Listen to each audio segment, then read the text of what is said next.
cases of domestic violence were reported to police.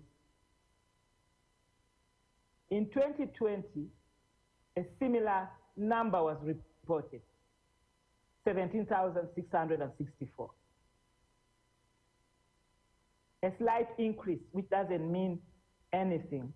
I mean, a slight decrease.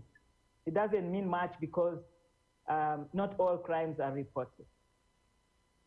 Of the 17,533 victims of domestic violence, 3,000 were adult males, 12,800 were adult females, 871 were male juveniles, and 702 were female juveniles. In the category of defilement, 14,570 cases were reported in 2021, compared to 14,230 reported in 2020. For aggravated defilement, there was an increase of 1.6%, and defilement related offenses, that includes defilement and aggravated defilement. It was reported in 2020, the previous year,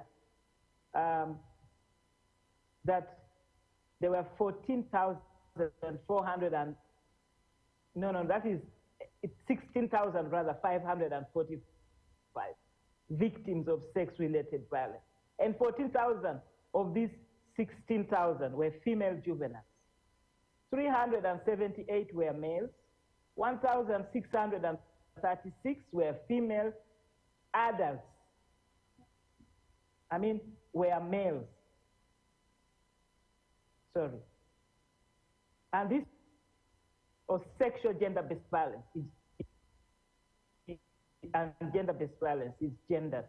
Although these police statistics show a high number of SGBV cases reported annually, most of these cases never get prosecuted in time, as demonstrated by the performance statistics of the Office of the Director of Public Prosecution, which show pending trial. In other words, they are investigated. They have been committed for trial in the High Court, for instance, but they are pending trial because of problems of caseload and backlog faced by the judiciary.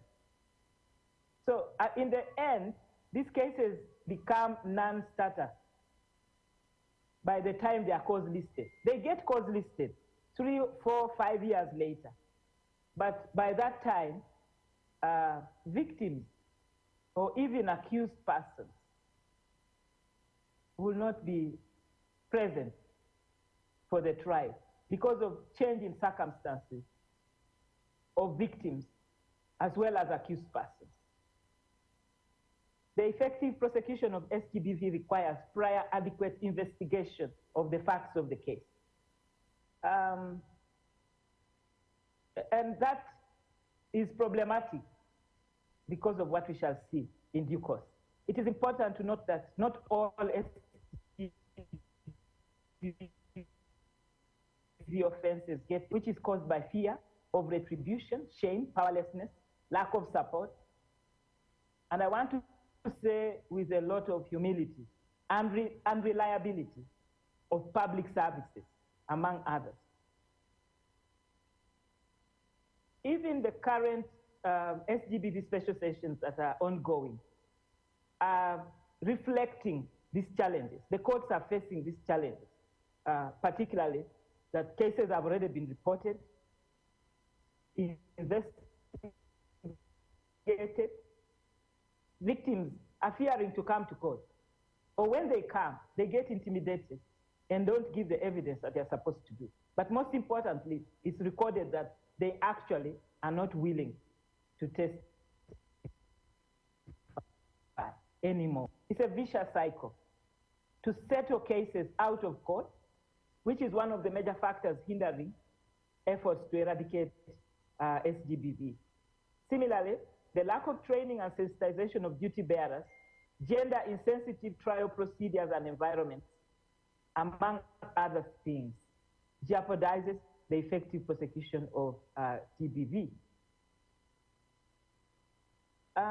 Notably, under the terms of the Universal Declaration of Human Rights, the International Covenant on Civil and Political Rights, the International Covenant on Economic, Social, and Cultural Rights, the Convention Against Torture and Other Cruel, Inhuman, or Degrading Treatment or Punishment, on elimination of all forms of discrimination against women, the 1995 Constitution of Uganda. Women enjoy the same rights and freedoms as men. They also enjoy autonomy, just like men. However, gender-based violence or sexual and gender-based violence, which includes domestic violence, is prevalent in our jurisdiction. And it is a flagrant transgression of the principles enshrined in the Universal Declaration of Human Rights, as well as all those international instruments and the Constitution of the Republic of Uganda. Violence against women is a violation of the right to life, the right to liberty and personal safety. That is Article 3 of the UDHR, the right not to be subjected to torture or to cruel, inhuman, or degrading treatment or punishment, Article 5 of that same declaration, the right to equality before the law and to equal protection under the law, Article 7 of the same declaration, of the right to a fair trial, Articles 8 and 10, of the right to freedom of movement and of freedom of assembly and association, Article 120 of the Universal Declaration on Human Rights. To name, among others, there are so many rights that are breached when gender-based violence or sexual and gender-based violence is committed against an individual.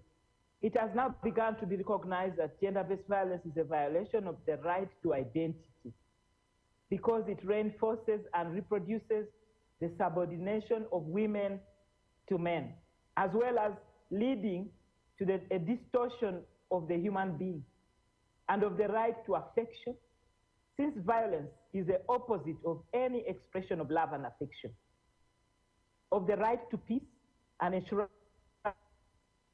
enriching personal relations, since it's a negative form of dispute settlement, of a right to protection, since it creates a situation of defenselessness, not only in relation to the offending person or family member or member of the community, but also in regard to the state, which denies protection to women and society, which of course denies that the problem actually exists. You will hear discussions like, no. Even men suffer from GBV. The thing is equal. Total denial. It's like having a disease, COVID or HIV, and you say, I don't have it. It won't make a difference in terms of getting help if you keep denying the problem. So our society keeps pretending that SGBV is not there. It's very minor. It's a few people who are not proper, who might be committing it. It's not true that it is committed against women more than it is committed against men. In other words, it's not true that it disproportionately affects women. Of course, there are other rights, the right to personal development, because victims suffer from psychological paralysis and many kinds of suffering, which is, in my view, has reached pandemic proportions. And once that child is defiled, that is, they cannot reach their highest potential in life, because they will be treated like a woman who has become pregnant, is now mature, should go to the next step, which is to get married, etc. So international human rights law lays down obligations which the states are bound to respect. By becoming a party to international treaties, Uganda has assumed obligations and duties under international law to respect, to protect, and to fulfill human rights. The UNHCR commissioner says that the obligation to respect means that states must refrain from interfering with or curtailing the enjoyment of human rights. It also means, the obligation to protect requires states to protect individuals against human rights abuses. The obligation to fulfill means that states should take positive action to facilitate the enjoyment of basic rights. So the government of Uganda shoulders social and political responsibility for acts committed by third parties. If it does not take relevant measures to prevent, investigate, and punish acts of violence. In other words, the government of Uganda, which includes the Parliament of Uganda, the judiciary of Uganda, and the executive arm of government, are complicit to these acts of sexual and gender-based violence that are being committed en masse in our society. We are all guilty. And the state becomes a de facto accomplice if it does not offer the necessary protection Recording stopped. of those violations, or if it acts in a discriminatory fashion by not preventing or punishing those acts. Now, human rights are indivisible, and it is impossible to recognize and defend some of those rights and neglect others. Women's rights, children's rights should receive the same attention as the rest of the rights and should be considered in conjunction with those regarded as being the most pressing rights. Like we are talking about economic rights right now. It's on the agenda, and that is important because women benefit, children benefit if those rights are implemented. But those rights must be implemented hand in hand with human rights. In other words, with the protection of victims or the community from perpetrators of sexual and gender-based violence. Now, sexual and gender-based violence, SGBV, gender-based violence, GBV, violence against women, are similar terms that are usually used interchangeably, although violence against women is a more specific term than gender-based violence, as it applies to only women or those persons who identify themselves as female. According to the UNHCR, SGBV refers to any act perpetrated against a person's will. It is based on gender norms and unequal power relations. It includes physical, emotional, psychological, and sexual violence, and the denial of resources or access to services.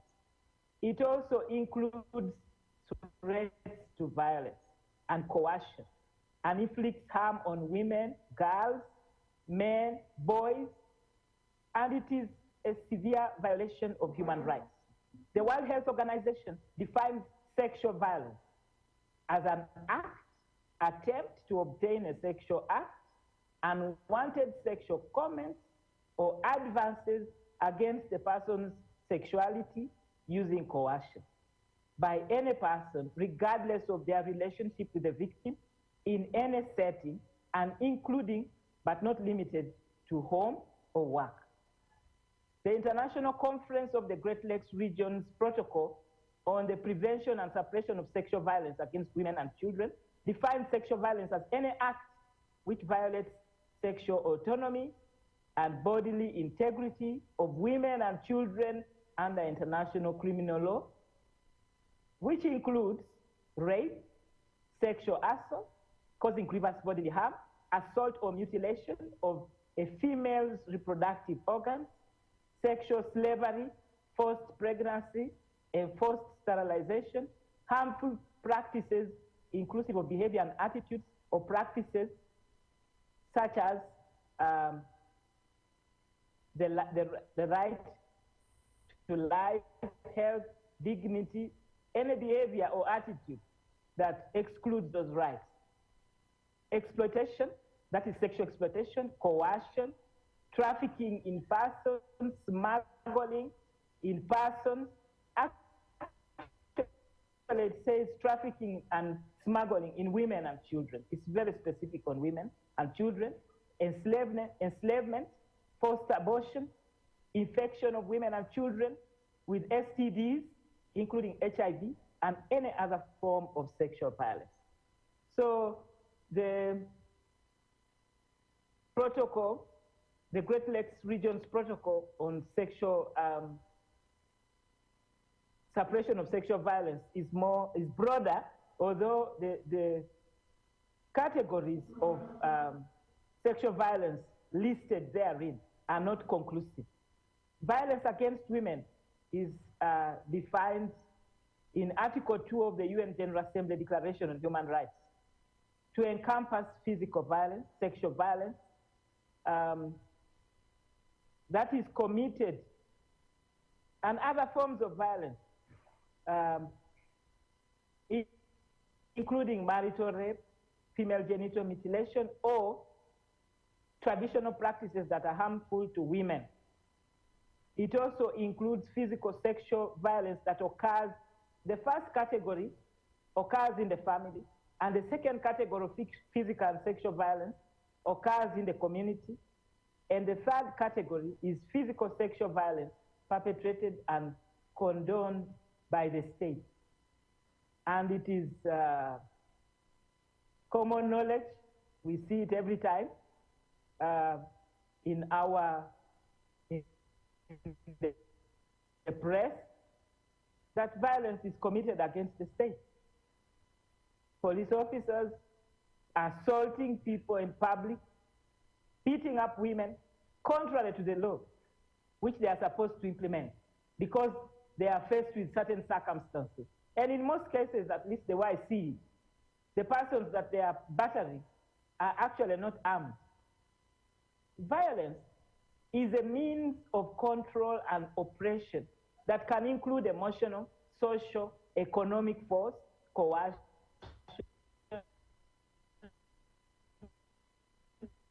or pressure, as well as physical.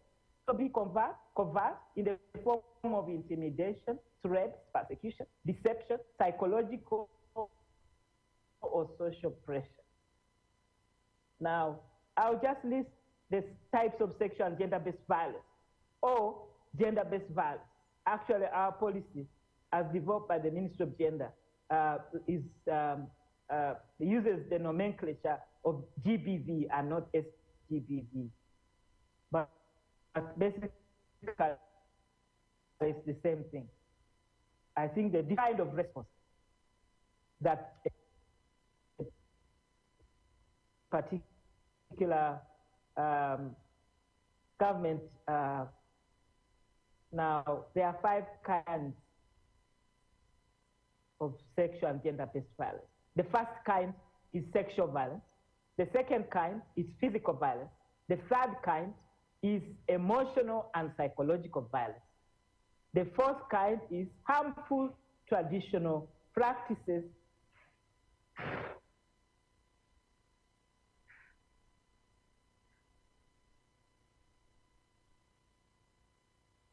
Yes, I'll go to list a little bit about the kinds of sexual violence.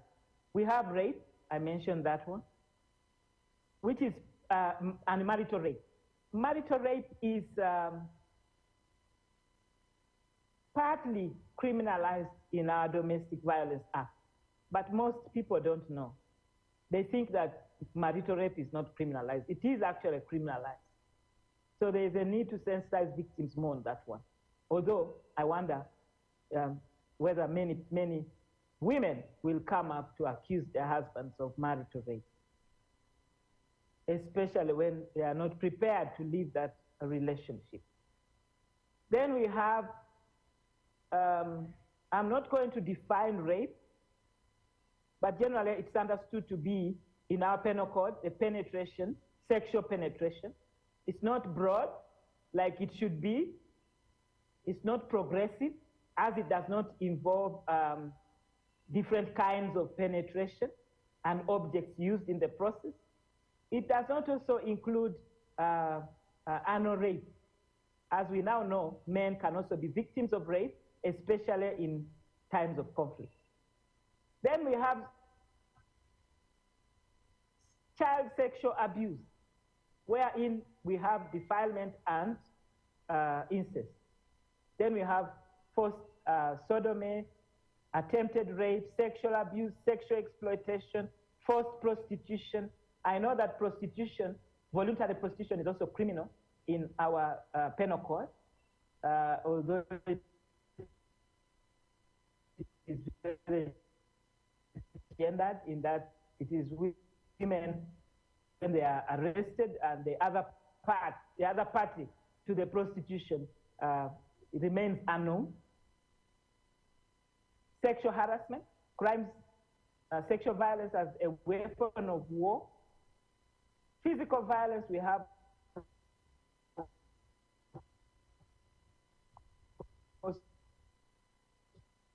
physical assault, we have trafficking. Trafficking in persons can also be sexual. We have any offense that causes humiliation. It can be verbal, non-sexual, insulting, degrading, demeaning. We have also, in the category of emotional violence, confinement, isolating a person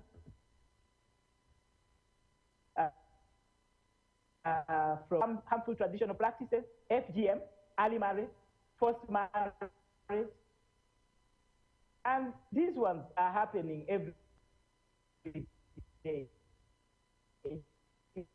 even as speaking. We have, SGBV has a lot of consequences. The World Health Organization has listed them as physical, psychological, socioeconomic consequences.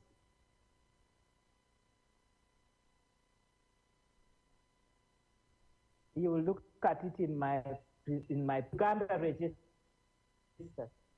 in its fight against SGBV. There are some achievements. The first one is achievements at the legislative front. Uganda is a signatory of various international and regional instruments and has domesticated the principles in those instruments in its laws. Of course, by virtue of being a member of the UN, we are bound to uphold the provisions of the Universal Declaration on Human Rights. It is legally binding. I will not go into all those details. There are key international instruments that we have acceded.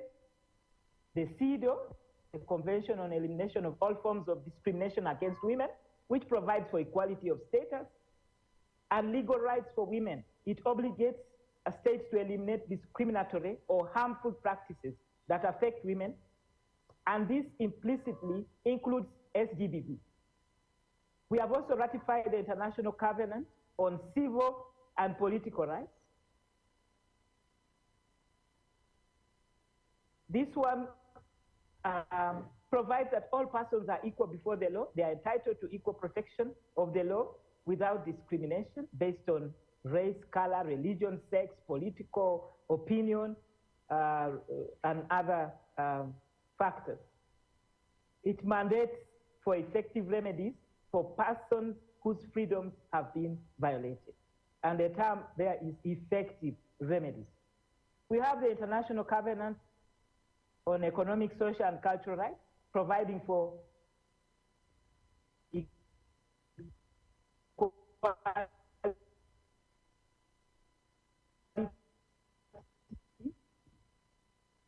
between men and women is done freely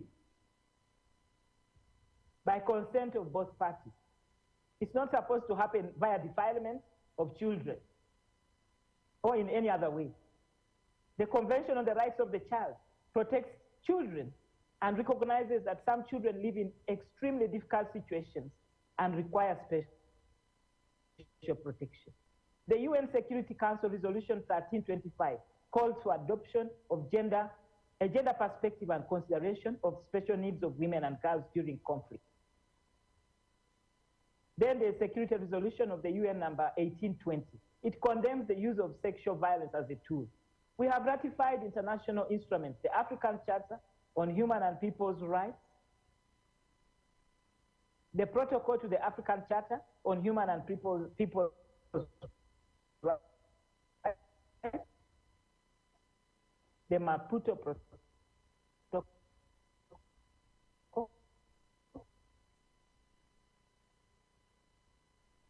which is access by women to judicial legal processes, the African Charter on the Welfare of the Child, the International Conference of the Sexual Violence, which I have mentioned before. I could sit here for 1 hour listing the regional, national, and international instruments that protect human rights and that fight or that we are supposed to apply in combating sexual gender-based violence. But we don't have the time to listen to all that. I could list the policies that the Ministry of Gender, Labor, and Social Development have created or come up with towards fighting gender-based violence. There are too many. Of course, domestically, I said Uganda has one of the most progressive constitutions, 1995, that protects women's rights. Under Chapter 33, we have the Penal Code Act, the Domestic Violence Act and regulations, the Prohibition of Female Genital Mutilation Act, which makes FGM an offense, the Children Act, the Police Act, which gives the police the right to arrest anyone who commits SGBV in the society, the Trafficking in Persons Act, the Employment Act, the Equal Opportunities Act, and members of the Equal Opportunities Commission are not here accidentally. And the National Equal Opportunities Policy, the ICC Act, which is the act that we apply at the International Crimes Division. All these instruments reaffirm Uganda's commitment to respecting and upholding fundamental human rights and freedoms, equality of men and women. The principles contained in international and regional and domestic instruments put Uganda among the 13 countries whose constitutions have explicit guarantee for equality of all citizens and non-discrimination between men and women.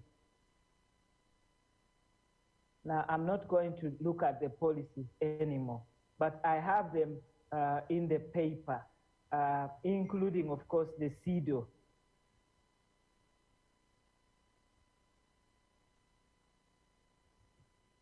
Including the CEDAW. I'm not going to bore you with those. But I will just say something about the Constitution. It stipulates for equality before the law in all spheres of political, economic, social, and cultural rights. Among the most important aspects of the Constitution is equality.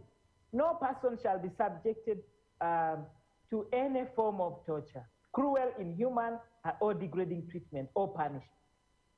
Marriage can be entered into with the free consent of a man and a woman intending to marry, provided they have reached 18 years. That is so clear and categorical. But when we see children married off at the age of 12, we wonder why, what is happening. It's because our communities, our laws have not understood the provisions of the Constitution, these progressive provisions. They are still applying archaic, outdated, and retrogressive cultural norms and practices. Additionally, the Constitution says laws, cultures, customs, and traditions which are against the dignity of or interests of women, or which in any way undermine their status, are prohibited. So nobody should be discussing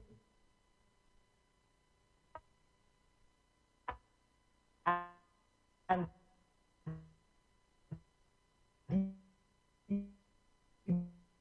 religious don't fight for equality and human rights.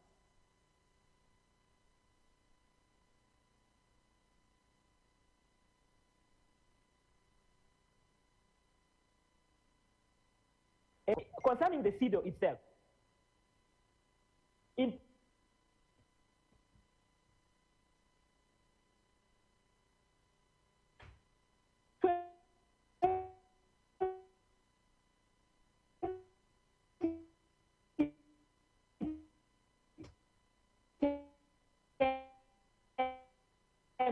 violence against women. The Control of Trafficking the Prevention of Trafficking Persons Act and the International Criminal Court.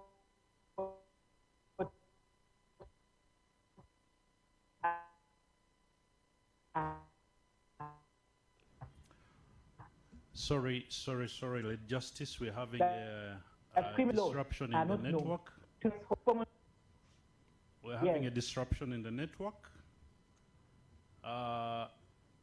Lady Justice, you could probably wind this up. The network is not being so friendly.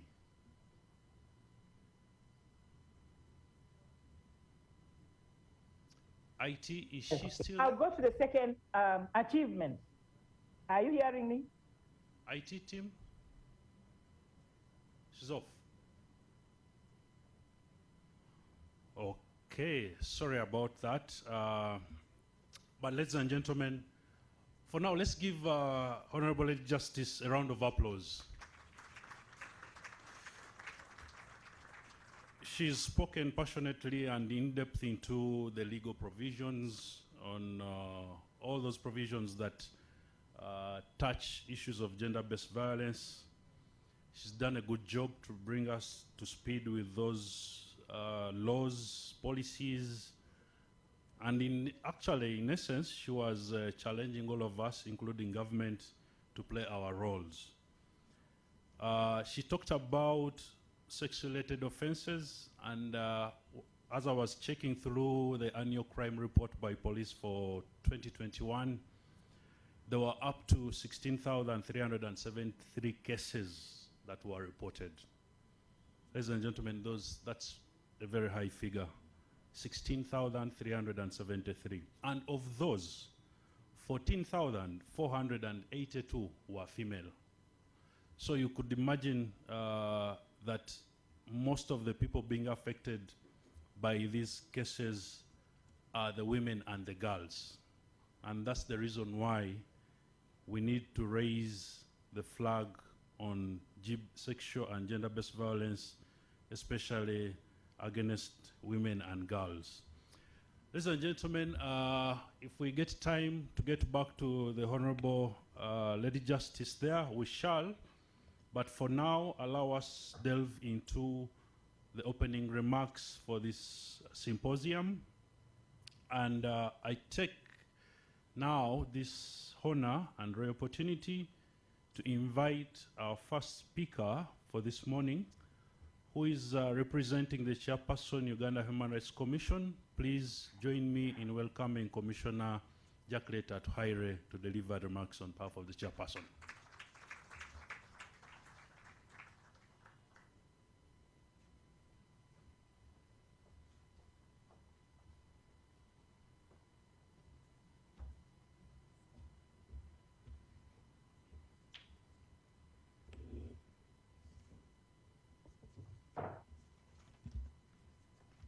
Good morning, everybody.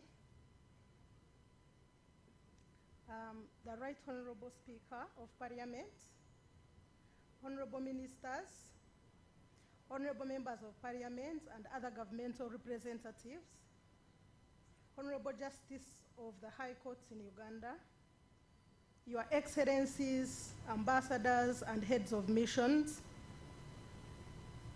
UN Heads of Agencies, representatives from the civil society organization, private sector academia, traditional and religious leaders, media, distinguished guests, ladies and gentlemen, all protocol observed.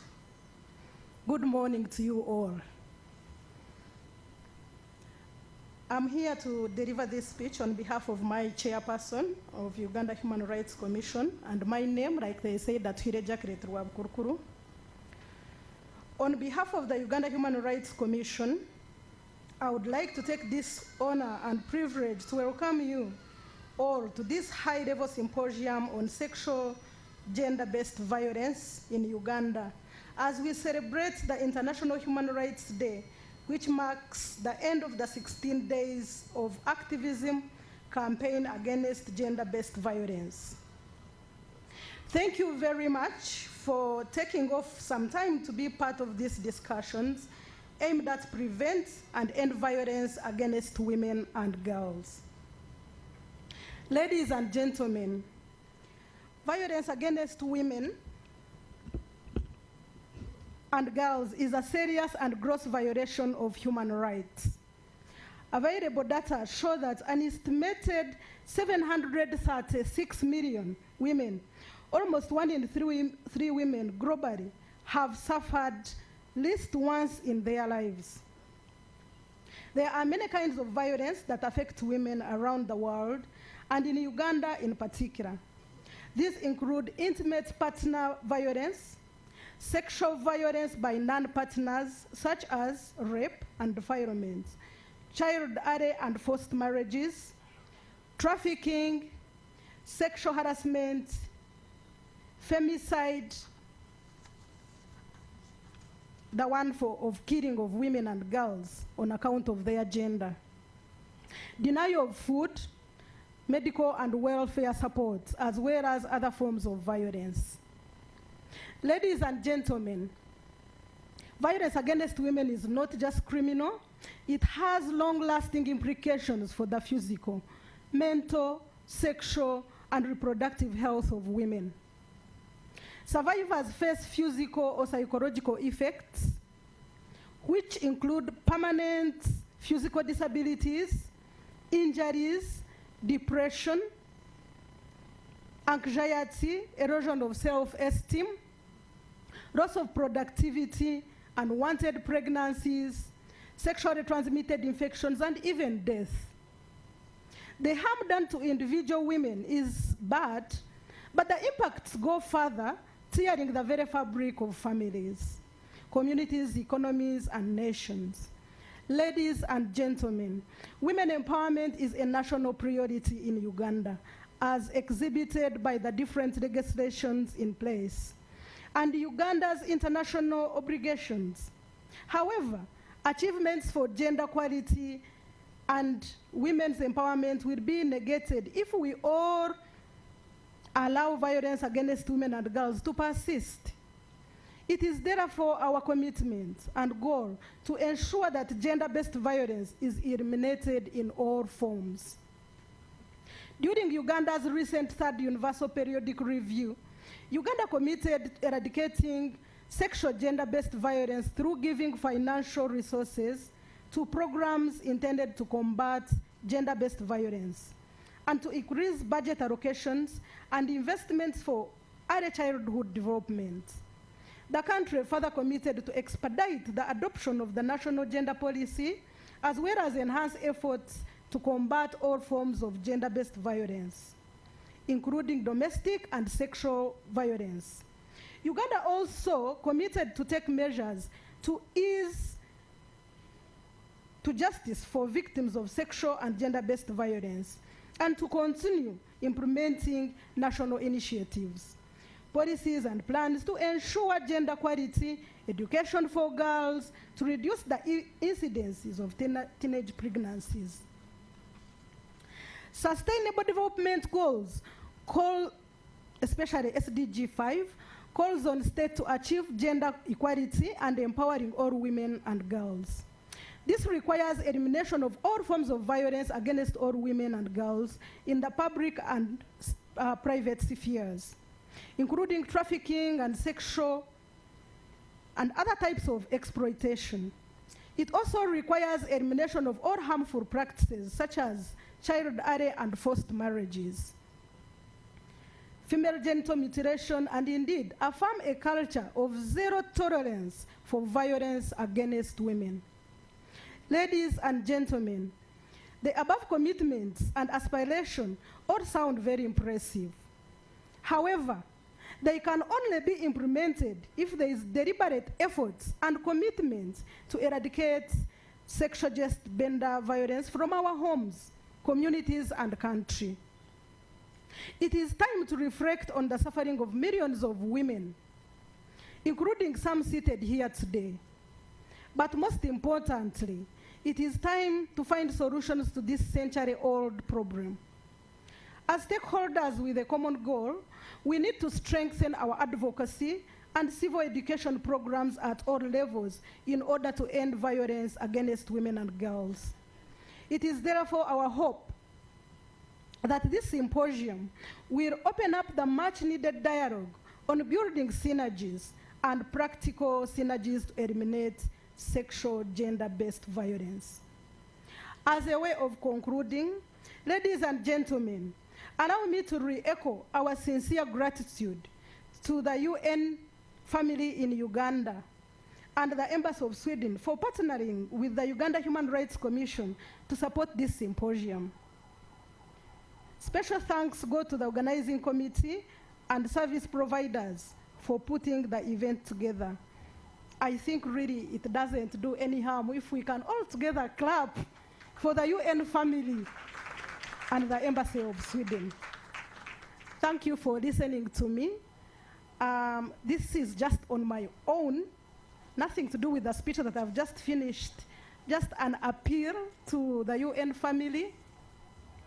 Well, I would like to take the opportunity to request from the UN family, if possible, to support the Commission to build more capacity in mediation. Of course, I know there are some cases like rape and all those ones which, you know, but mediation, if we can start with that. Thank you very much, and may God bless you, and I wish you a very healthy and successful deliberations today.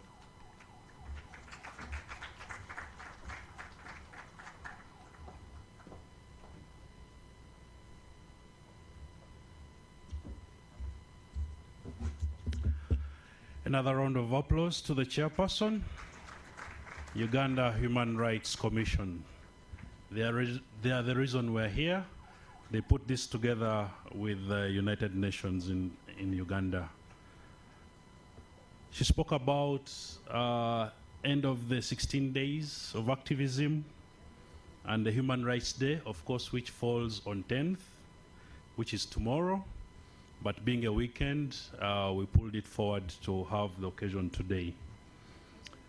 Ladies and gentlemen, you'll note that in the year 2020, in the year 2021, there were up to 14,570 cases of defilement reported. That's a huge number. And that's the reason we're here to discuss and see how we bring this to a close. Next up, allow me take the honor to invite our next speaker, who is the country representative, Office of the High Commissioner for Human Rights, Mr. Julien Atakla Ainon. I know he's going to be represented here by Ms. Kabila Mbuton to speak on behalf of Mr. Atakla Ainon. And we welcome Mr. Atakla Ainon to Uganda. A round of applause to him, please.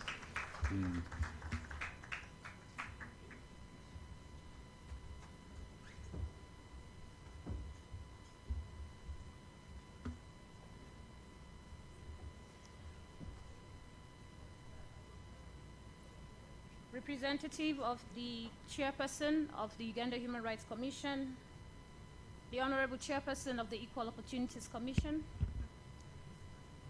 Your Excellencies, Ambassadors and Heads of Missions, the UN Resident Coordinator, Heads of UN agencies, Honorable Justices of the Courts of Uganda, representatives of the Justice, Law and Order sector, representatives of the ministries, departments and agencies, representatives of the civil society, private sector, academia, traditional and religious leaders, and the media, all protocols observed, ladies and gentlemen. Good morning. I bring you the sincere apologies of our country representative who would have loved to deliver these remarks in person, but due to other exigencies beyond our control, requested me to do this on his behalf.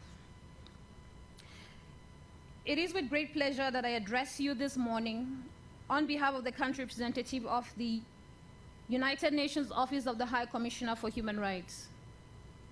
I am delighted to be at this symposium on sexual and gender-based violence in Uganda, marking not only the conclusion of the 16 days of activism against gender-based violence, but also the commemoration of the International Human Rights Day. The symposium is organized as part of this commemoration of Human Rights Day, which is the 10th of December.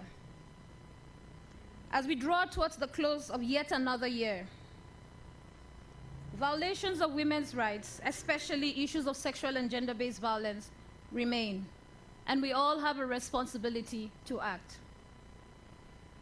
I would like to first and foremost take this opportunity to express the gratitude of my office to the government of Uganda through the Uganda Human Rights Commission for the great collaboration in organizing this symposium.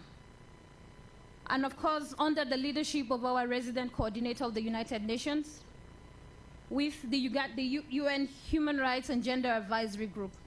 And we are grateful as an office to have also worked with UNFPA and UN Women to support the Uganda Human Rights Commission in this initiative.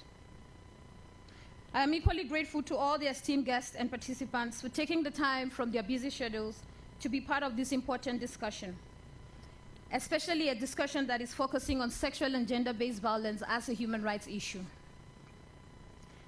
Ladies and gentlemen, sexual and gender-based violence, or SGBV as we commonly refer to it, occurs both online and offline, and it inflicts harm on women and girls, as well as men and boys. Its disproportionate impact on women and girls is a serious human rights concern and comes at a steep cost, which cannot be overemphasized.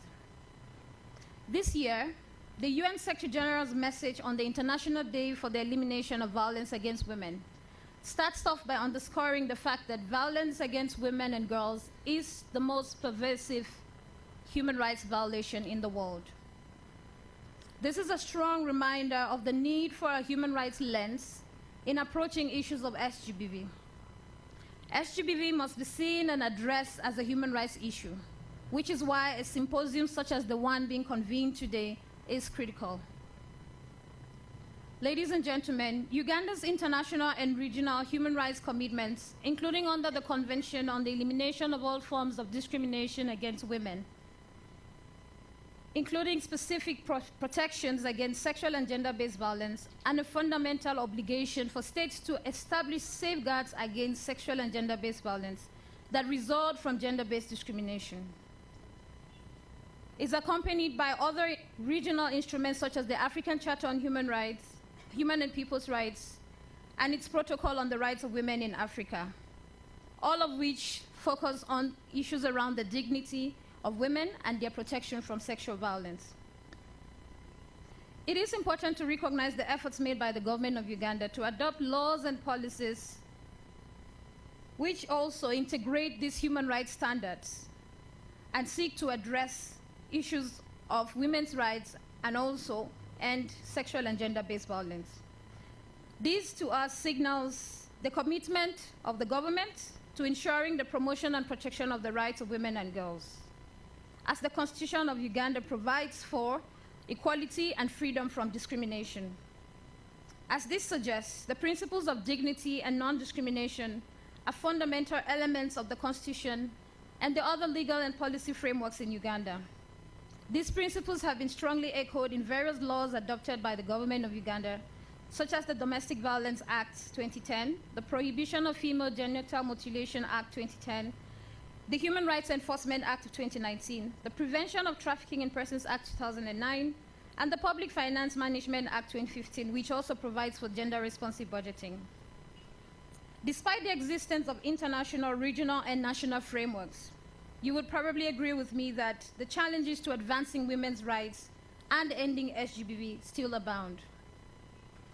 The continued existence and increasing prevalence of violence against women and girls fundamentally contravene these human rights principles of dignity, equality, and non-discrimination.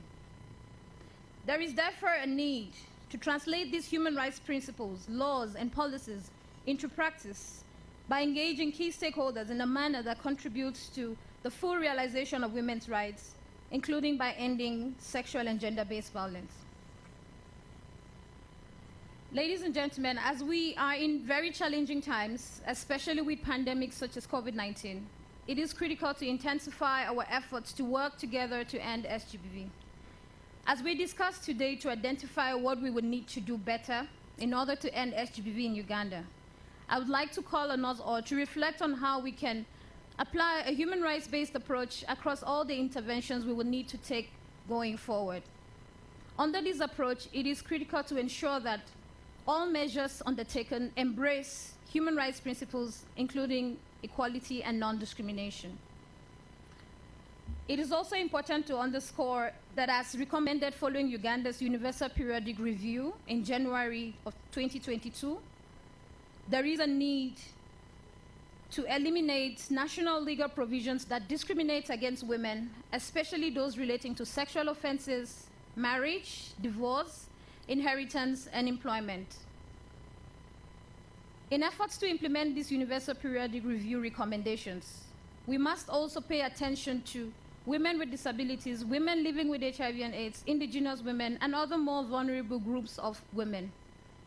From the right to equality, non-discrimination, education, health, participation, access to justice, to name just a few, it is extremely important for all stakeholders, lawmakers, judiciary, law enforcement, the private sector, academia, media, civil society, and development partners to approach the issues of SGBV from a human rights perspective. And the critical role played by women human rights defenders is equally an important area we must continue to build on. It is my hope that by the time we have another opportunity to reconvene, we would look back at the gains we would have made in addressing SGBV as a human rights issue.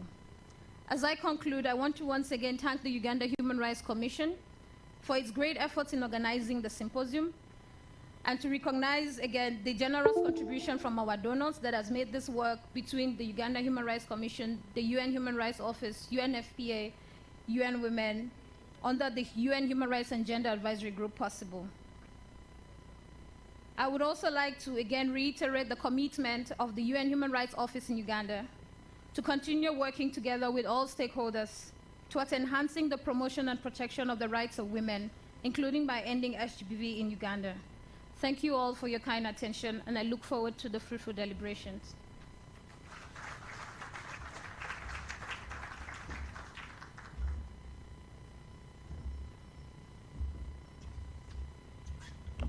Thank you so much for those remarks on behalf of the UN Human Rights Office in Uganda. Ladies and gentlemen, please join me in welcoming the head of cooperation at the Embassy of Sweden in Uganda, Ola Hallgren, to speak on behalf of the embassy.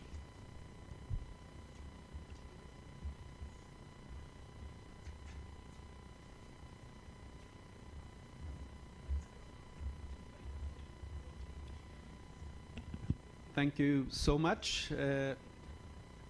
Right Honorable Anita Mong, Speaker of Parliament. Right Honorable Betty Ongong, Minister of Gender, Labour and Social Development. Right Honorable Lady Justice Okalanji, International Crimes Division of High Court of Uganda. UN Resident Coordinator Susan Ngongi, along with country representative and deputy representatives of UN embassies. Representatives also from Uganda Human Rights Commission, and we also heard that there were regional directors present in the room. Government officials, civil society, private sector representatives, academia, members of media, ladies and gentlemen. Since I arrived here in the country 4 years ago, I learned a very good word, namely all protocol observed. I will take that back to Sweden when I return. My name is Ola Holgren, and a good morning to you all. Well, as we've heard, today we have come together at this high-level symposium on sexual and gender-based violence that is key to commemorate the International Human Rights Day that we also have heard is tomorrow. But for being a Saturday, this event is held today. This also marks the day, the end of the 16 days of activism against sexual and gender-based violence. And I think if we ever needed a reminder why this theme is important, and the theme also here, SGBV is a human rights concern, we got that in the very impassioned, insightful and clear-sighted keynote address that we all heard earlier.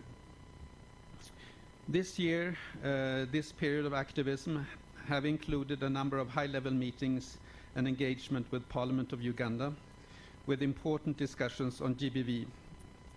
A strong focus has been on the high incidences of teenage pregnancies and child marriages in Uganda, especially during and as a result of the COVID-19 pandemic. One sign of the commitment of Parliament is, I think, the oranging of the Parliament that you might have seen in the press. And earlier this week, we were also heartened to note that the Deputy Speaker of Parliament pledged to ensure funding from government towards shelters for protection of GBV survivors. Currently, yes, worthy of an applause. Currently, I understand Uganda has 20 shelters supported in partnership with the government of Uganda and the Ministry of Gender, Labour and Social Development. Shelters are but one part, but a very critical part of a holistic approach to when addressing violence against women and girls. Really important step. Sweden, as part of Team Europe, has for decades been a large donor to Uganda in the areas of democracy and human rights, health, gender, and economic empowerment, very much including women's economic empowerment. Between 2016 and 2019, according to the Uganda Annual Crimes Report, we could see a relatively steady decline of sexual and gender-based violence cases in Uganda. However, as we all know, 2020 and 2021 presented unprecedented incidences of gender-based violence, with domestic violence increasing by as much as 29% and defilement by 3.8%. While these incidences presented a challenge to the government and all stakeholders, I think there were also a call for action. It presented an opportunity for us all to reevaluate our approaches and ways of working together to eliminate gender-based violence. One obvious conclusion, not a new conclusion, but reaffirming rather a conclusion, was that eliminating gender-based violence requires not only a dedicated approach, but a holistic approach, a multidimensional approach, and a multi-sectoral approach, something that, again, was very, very well put in the keynote address, I think. With this in mind, allow me to thank all stakeholders across various sectors, including the justice, education, and health sectors that have worked and continues to work tirelessly to address gender-based violence cases and their impact.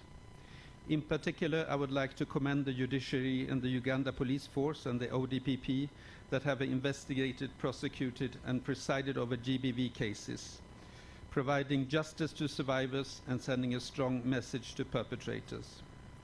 With support from the UNFPA, a total of 14 sexual and gender-based violence sessions were held, through which 700 cases were handled. Important, again, we heard about the backlog in the judicial system being a big problem, and efforts such as this, of course, need to continue and need to continue in greater scale. I would also like to take this opportunity to commend the government of Uganda for the efforts made towards supporting integrated sexual reproductive health, HIV, and gender-based violence prevention, and to response services. Also for commitment to promote gender equality and by adapting domestic laws and policies and several international treaties.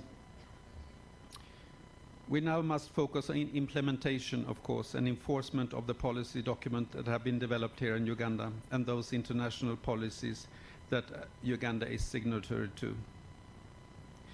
We call upon and look forward to the government to pass relevant laws which will enhance access to justice for SGBV survivors, including the Witness Protection Law, the National Legal Aid Bill, the Sexual Offences Bill, and the Human Rights Defenders Bill. For Sweden and for the European Union, elimination of gender-based violence and access to SRH are our key priorities. And equality between women and men and leaving no one behind are key components of the EU's foreign policy. We pledge our continued support to this cause and in this work, engagement is crucial. Real change will never happen unless everyone is involved and in changing the attitudes and norms that are the root causes of much of the violence that we see. Ladies and gentlemen, as I conclude, I would like to thank the Uganda Human Rights Commission for the work it does to ensure the protection and promotion of human rights for all in Uganda. In particular, we thank Uganda Human Rights Commission for its consistency in producing annual reports on the state of human rights in the country and for highlighting GBV as a human rights concern in line with the theme of this meeting. It is our sincere hope that the capacity of the Ugandan Human Rights Commission will be further enhanced. We call upon the government and relevant stakeholders to provide the necessary financial and technical support to enable it to fulfill its important mandate. Last but not least, coordination. Sweden and the European Union will certainly continue its extensive engagement in this area in the years to come, and we look forward to work together with each, and I think there was a very good expression used in the keynote address, fellow combatants in the war to bring an end to all forms of violence against women and girls by the year 2030, as stipulated in the SDGs. We look forward to the deliberation. Thank you so much for your attention. Thank you.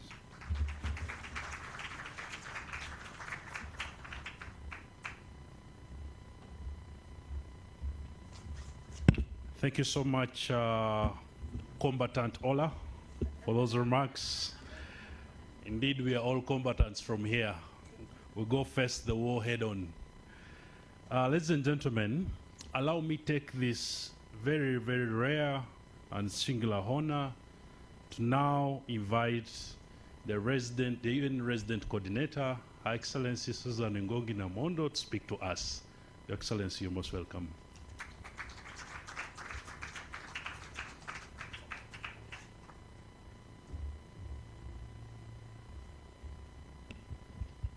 Thank you very much. And before I start, I recognize the presence of the Human Rights Commission here. I recognize the presence of all government representatives with us, the intended presence of the Right Honorable Speaker of Parliament, the Honorable Justices of the Courts of Uganda, all the representatives of missions here, perhaps with a special mention to Sweden, not only for their long-standing commitment in this area, but for the incredible activism over the past 16 days. I also, of course, recognize all our civil society partners here with us, private sector, academia, traditional and religious societies, all of us, and standing on all protocols that have already been established. Good morning again. On behalf of the United Nations family in Uganda, I am honored to join you here today for this high-level symposium on ending sexual and gender-based violence in Uganda. Tomorrow, of course, we commemorate International Human Rights Day, which marks the end of the 16 days of activism campaign. This year, the theme has been Unite, activism to end violence against women and girls, which has focused on the need for all of us to push forward, to act now, to end the violence. It has been an incredible 16 days during which we have seen Uganda's leaders using their platforms to amplify the voices of women and girls across the country, calling for change. The Speaker of Parliament and other members of the Ugandan Women Parliamentary Associations have oranged the Parliament, as we heard earlier, both literally and in leading the members of Parliament in a high-level dialogue on ending GBV. We have seen church leaders, including the Church of Uganda, holding services and prayers for solidarity to end GBV, and calling on faith leaders and all key stakeholders to renew their commitment to ending violence against women and girls. There have been parades, there have been concerts, skits, dramas, dialogue, truth-telling. It has been truly incredible and so much energy that I hope we will find some way of sustaining and not have it all disappear until we get to November 25th, 2023. So somehow, all of us, all this energy, let's find some way of sustaining it. We have already heard, but it bears repeating, gender-based violence is one of the most pervasive human rights violations globally, simply because of the numbers. We heard it in the keynote speech. We heard it from all the previous speakers. Most of those affected are women, and women are half of humanity. So it's the most pervasive of our human rights abuses. Over the last 16 days, and also from others, we have heard the figures that have been mentioned. The figure I have is that in 2021 alone, the Ugandan police force received over 16,000 reports of sex-related offenses. So a call every 30 minutes. And of course, we know this is underrepresented. And I think we've talked about also the impact of this violence. But something I want to stress is we know that violence is a reaction. And perhaps when in choosing, it's one of many reactions we could have to whatever situation we happen to find ourselves in. Violence is just one of them. And perhaps if we did what I would call truly looking at our self-interest and that broader community interest also, I think we will mostly realize that violence is not the best option to adopt. It is a learned response. And I think we really have to focus more on the behavior change aspects of violence, teaching all of us how to choose better options. There is growing body of rigorously tested interventions that demonstrate that violence against women and girls can be prevented. But of course, it requires commitment from all of us and self-reflection on how individually and both societally we can undertake actions to change this habit, this behavior, this norm. In terms of looking at the evidence, there are several methodologies that we could employ, of course, and we do have many successful methodologies that have already been tested. We know that they work. One of those examples is the SASA methodology, and this has been proven to significantly reduce intimate partner violence. We need to meaningfully invest in scaling these types of models, reaching more communities with long-term financing to affect real social norm change. And also find ways, this should not just be change that happens somewhere out there in some rural area, but everywhere. How does it happen in urban areas? How does it happen in our institutions? Among all of us, how do we find ways of making sure that these behavior change methodologies that have been proven to be useful are adapted to all the different spheres and communities that we find ourselves in? I really think that's one of the big avenues that we should be looking towards when we talk about development results and development gains. So looking at the evidence, what else can we do? Over the years, we have been working on system strengthening, and that came out earlier today. I believe we should continue doing that also and advocating for it further. For instance, ending violence against women and girls cannot be achieved without working in an integrated and well-coordinated manner across sectors. This includes effective systems and coordination to collect and analyze quality data. Data is really crucial in an evidence-based approach to violence, to addressing the issue of violence against women. We have made progress in collecting data.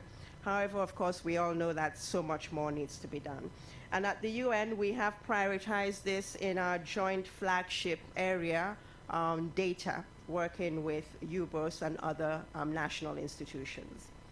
Over the years, we have also increasingly begun responding in a victim-centered way, and we should, of course, continue that.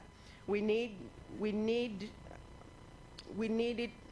to be done with victim blaming and shaming, which is still very pervasive in our culture today. We need, every time we listen to a survivor's story, I think we all need to just automatically find ways of orienting ourselves towards listening deeply, believing that which we hear, and finding ways of supporting the individual. And this especially applies, of course, to those in the front line. How women and girls are received can really impact the quality of the service they receive and access to justice, which is key to ending impunity. The reception they receive can also be an incentive or disincentive, if mishandled, for future victims to come forward. I hope that many of you would also engage in the What Am I Wearing exhibition during these 16 days of activism. We have it here today, and we've seen it periodically through these 16 days. And really, it's just the belief that clothing, very false belief that clothing is a contribution to sexual assault. We need to foster activism in our communities, organizations, and institutions by encouraging a speak-up culture, to speak up when we see harassment, call out misogyny and abusive practices, speak up when we know that, there's abuse happening in a neighbor's home. Perhaps even more importantly, speak up when there's abuse happening in our home, because it's always easier to point to the neighbors and not really to talk about what we might be going through. Because as was mentioned before, all the problems that we see out there in society, of course, are reflected here. So a number of us are going through some of these challenges. We should just assume. Speak up and hold our institutions to account when we see systemic violations of the rights of women and girls, as we heard in the keynote address. Speak up when legislation comes before us that perpetuates stereotypes and inequalities, or when budgets don't match our rhetoric or values. There's a lot of power in speaking up, so hopefully we'll all find better ways of speaking up. The United Nations in Uganda has prioritized a holistic approach to eliminating violence against women and girls, as articulated in the UN Sustainable Cooperation Framework. And this is our framework jointly with the government of Uganda, 2021-2025. We have made progress through joint programs such as the Spotlight Initiative, which has been hugely successful, and the joint program on GBV and SRHR, among others. We will, of course, continue our joint work with partners in support of the efforts of government and all the institutions, the Ugandan Human Rights Commission, civil society, and other actors in terms of pushing for the end of this gross violation of the rights of women and girls. And one of the effects of this violation on the rights of women and girls, which I feel very passionately about, is that it really stalls our advancements towards our development goals. We really, if we can address this issue significantly, we would make so much more progress against our development goals.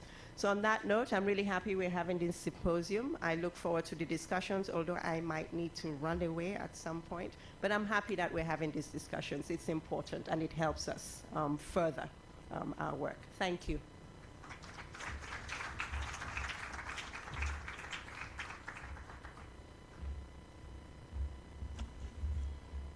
Thank you so much, Your Excellency, for those remarks. And indeed, we appreciate the partnership between the government of Uganda, CSOs, and the UN family.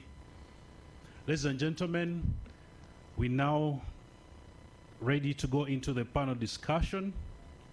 And to moderate this session of our first panel discussion is the Honorable Dr. Miria Rukoza Koburunga Matembe.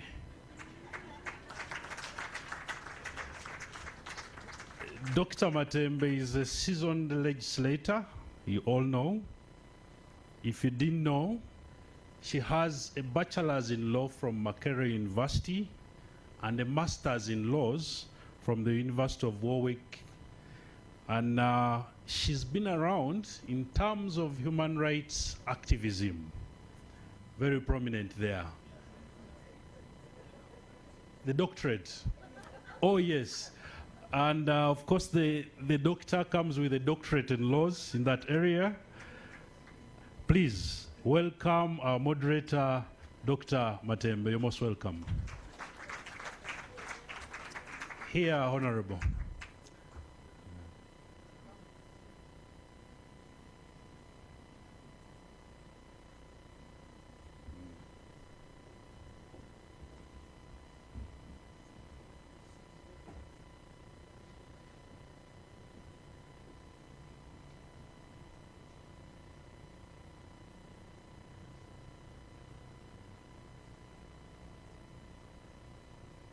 Maybe I call them from there. Then I come and sit properly.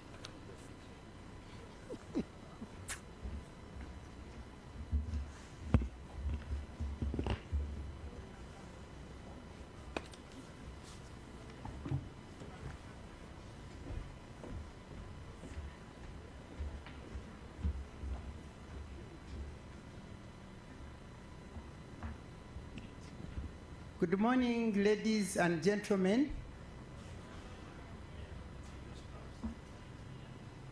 When I look at my watch, at this time our panel should be concluding. So in view of that, I want to recognize all the extensive protocol that has been clearly addressed by the previous speakers. And I want to welcome all of you at this important symposium. I want to thank the Human Rights Commission for inviting me to participate,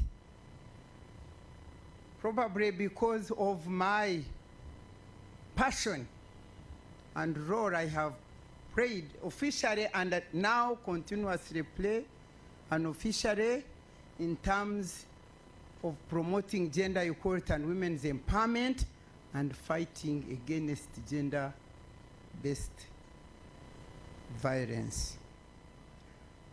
For those of you who are my age or probably older than I am, may remember around 1980s when I actually called for castration of all those rapists and violence, and for criminalization of marital rape. At that time, I tell you, men rose up, really hated me, were angry with me, and in fact, including my colleagues in Parliament, I remember the Honorable Butachira called for my confinement in the mental hospital in Butabika because I could not have been normal to say that. And what hurt me was that in that parliament, my colleagues, the honorable women, nobody stood up to defend me. And you know, I was calling them things. They were so scared to stand up and defend me. They only wrote small cheats. Be strong, we are with you. Just that. And when I walked out, they came running. We are with Yas. Go, Uganda. How can you be with me and support me in quiet words when there is no action or out talk? And the whole week, they would say, Matembe, put it there in the papers. You know, I have suffered media violence. The next day they would say, you know, Matembe never keeps quiet. This time, she kept quiet, although all eyes were cut. The next paper would say, she said it, she keeps quiet. And the thing was so, people were so annoyed that for the first time, my husband also was not happy. So when I reached home the next day, she said, you're also becoming too much. I said, too much on what? He said, this castration. I said, you. I thought you were supposed to be my shield to lean on. I'm sure that to lean on. Now you're also joining those who.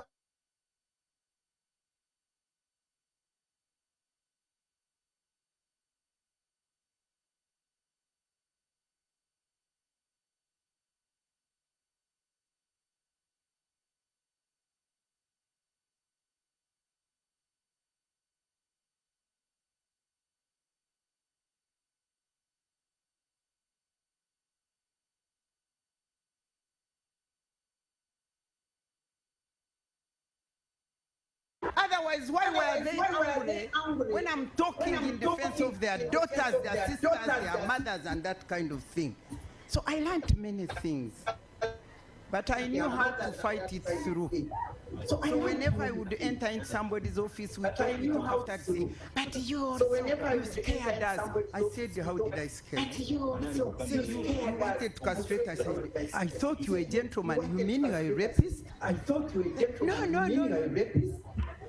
And when it came to the next campaign, women rose up. Imagine women I was trying to defend. They were the ones who rose up. You would say, this one wants to castrate your husband. They were the ones who rose up. And people were so.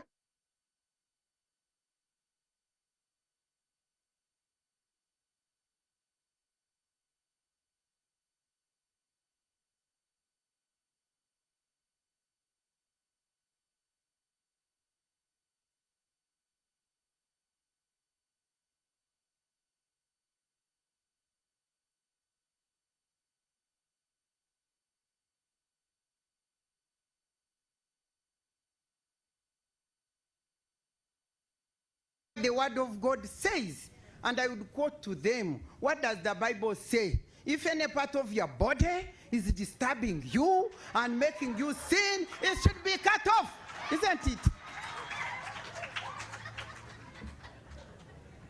So it gives me joy to see that all of you are now here with me, you know, with this struggle. Little did they know that I was actually prophesying something which would be coming and increasing. I was prophesying it, and probably if my scissors had been accepted, maybe this kind of increase wouldn't be here. So I'm glad that today we are here to assess and analyze how far we've gone, what challenges us in this struggle, but particularly I'm so glad that we are here talking about these issues. And I want to believe that we are here with these passions because really our children, our girls are suffering. You see me, I stopped working long ago. I sit at my home, but I can get every other day, I get a call of a defiled girl, 14 years. Yesterday I got one of 9 years, defiled by Imam. In Wachiso, and I'm supposed to go and sort it out. And when I try to sort it out, the corruption, the policemen, they bribe, the right and left, and it is so frustrating. I'm actually emotionally traumatized by these sexual things. So today, I have the honor to chair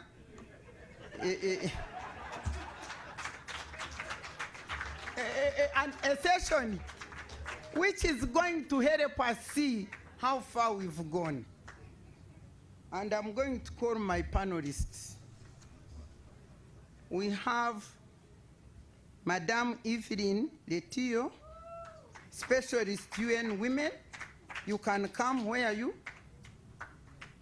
She's coming to talk to us about social norms as a pathway to ending sexual gender-based violence. You are welcome. Then we have Honorable Safia Narure, who is coming to address us. She's a chairperson of Equal Opportunities Commission. She's coming to address us on sexual gender-based violence, that it requires multi-sexual approach, what is working and what needs to be improved. We were supposed to have the Minister for Gender. And you know me, Matemba, I talk loudly and truthfully. How can't we have, that ministry has got, I think, 5 ministers. Why can't we have that minister or one of them coming here to tell us what they are doing? Because when we talk to ourselves, it doesn't do what? Help us. I challenge them to be serious in what they are telling us. They should come and listen to us here and then tell us what they are doing. Now, the third panelist is my friend, Her Excellency Dr. Roswitha Kremser. I may pronounce badly, but she's the head of Austrian Development Corporation. She's going to tell us about donor perspectives on addressing sexual gender-based violence in Uganda. What should be done differently?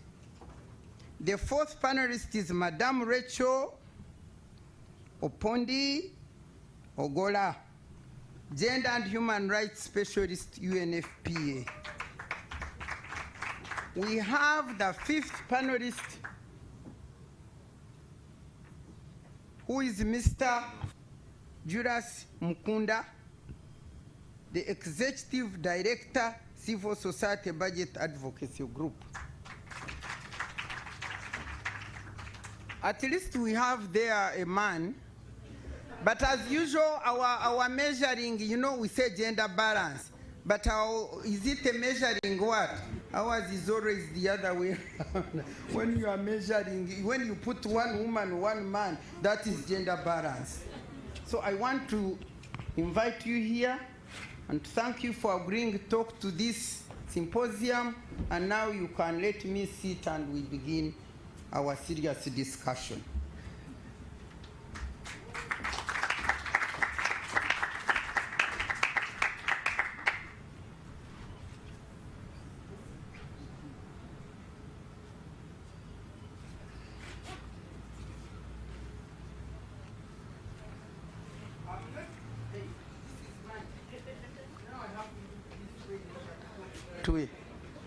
Okay.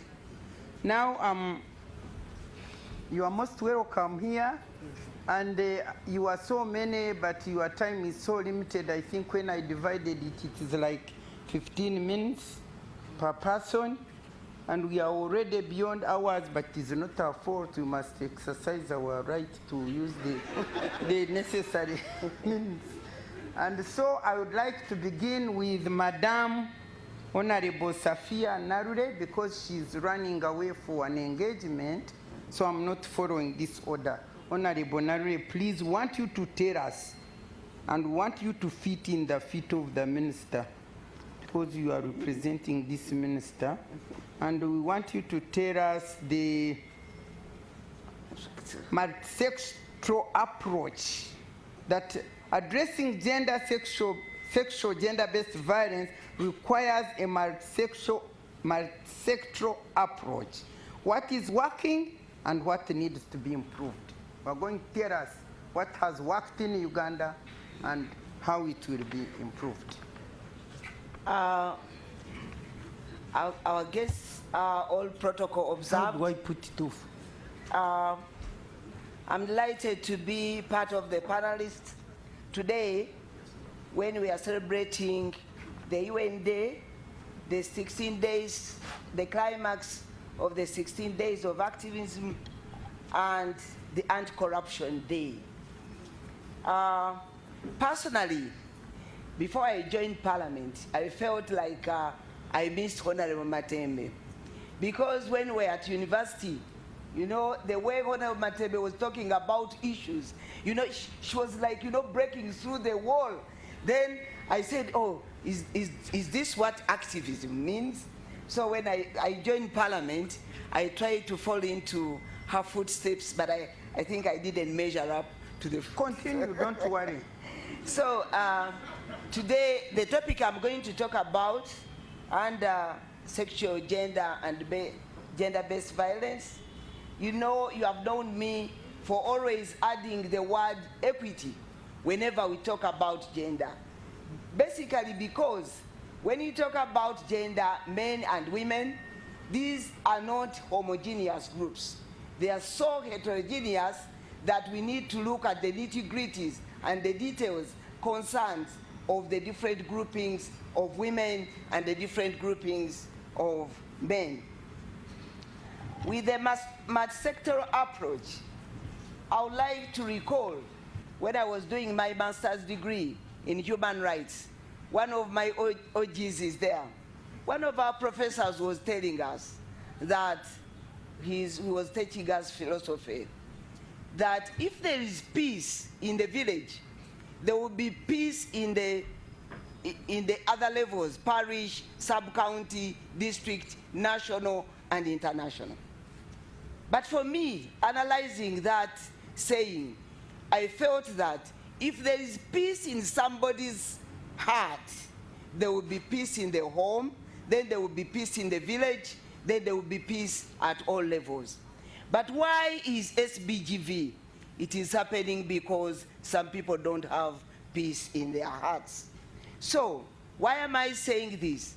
In Africa, we are used to live a communal life, whereby if a child is born in a home, it is the responsibility of everybody to raise up that child safely, healthy, and well-educated.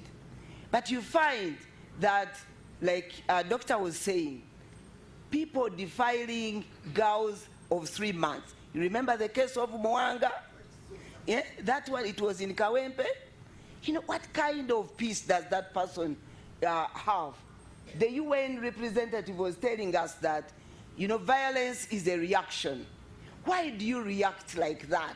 So, if we are talking about the sectoral approach to end SGBV, we must first look at the setup in the family, at the setup of people's hearts, so that, you know, we can move ahead. We need not to be reactionary all the time. And maybe what has so far been done, by the, you know, what Honorable Matembe was used to say, I thought by this time, 2022, SGBV would have come to an end. But if it has not come to an end, then this means that all of us actors, we need to address these issues right from the home. Now, I wanted also, we are asking, how far have we gone? When these acts of SGBV happen, maybe before I got to that, I wanted to share with you a case that in East Africa, one of the countries of East Africa, which I will not mention, things like genital mutilation, we need to follow it up.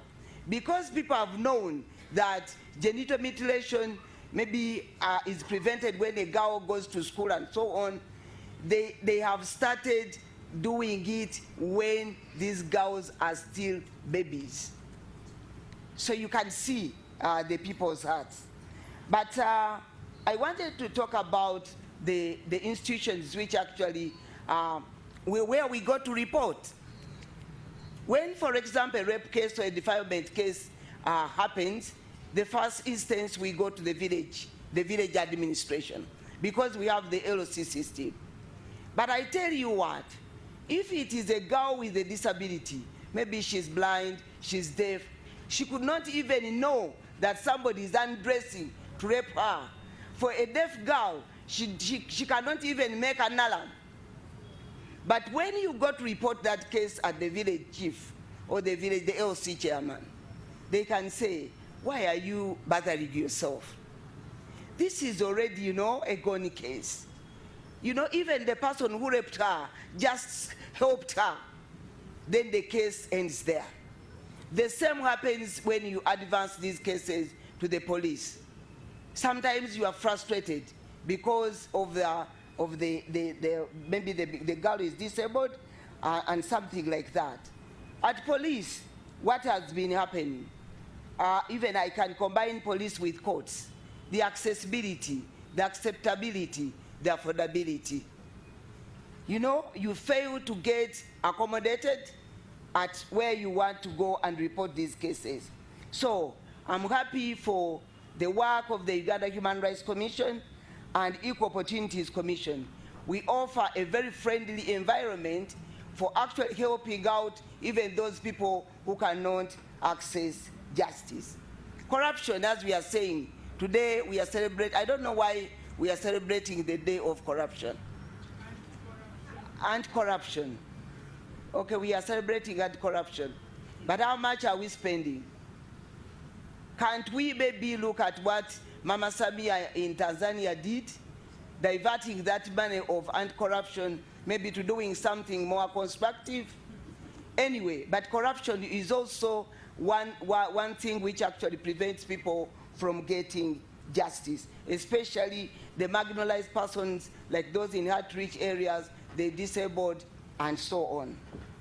I would like to call upon those institutions, because we are addressing the issue in a much sectoral way. I call upon all those institutions to change the ways they're doing things so that people can access justice. I want to thank Parliament, Cabinet, and the President for passing a number of laws, which I will not enumerate, for passing a number of laws which actually are geared towards fighting SGBV. But what I would like to say is that we are talking about people participating in development. For example, Uganda has got a transformation agenda of getting people from poverty, subsistence to a money economy. If there is still SGBV, these things cannot happen. We have got these famous programs like the UWEP, Uganda Women Entrepreneurship Program, the Disability Grant, the Youth Livelihood Grant, and the Parish Development Model, where we want to exercise commercialization of agriculture and promoting export instead of importing. All these things will not happen. For example, if somebody has been beaten up, she cannot engage in productive activities. Yesterday I was reading a paper where His Excellency is actually traveling left and right. She has been to Vietnam, he's going to the US, he's going to UK. He's also exploring a market, just to explore market outlets for our products. But I'm telling you, SGBV still are staying with us, or people will not be productive, and these markets will not be exploited. So, what am I saying as somebody coming from Equal Opportunities Commission? SGB is one of the things which is seen as like small, lying in the details, but I'm saying one of my recommendations, because I'm not going to be here until the end, is that issues to do with SGBV must find their way in the plans of government, right from local government, MDAs, that is ministries, departments and agencies, and they must find their way in the plans and the budgets. Because unless we plan and budget for addressing these issues, they will never be handled. For us at the Equal Opportunities Commission, you know, right from as provided for in the Public Finance Management Act, we are the sole agency of government which does assessment of government plans and budgets to check on their gender and equity sensitivity. So I'd like to call upon all people who are deliberating here that kindly come up with those recommendations which can actually enrich our assessment tools so that we can address this issue of SGBV. I would like to end by thanking the Uganda Human Rights Commission for organizing this function and to give me an opportunity to talk to you. I thank the government of Uganda. I thank you, all of you, the participants, and I thank the people who actually fund our programs. Long live Uganda. Long live Uganda Human Rights Commission. Long live Equal Opportunities Commission.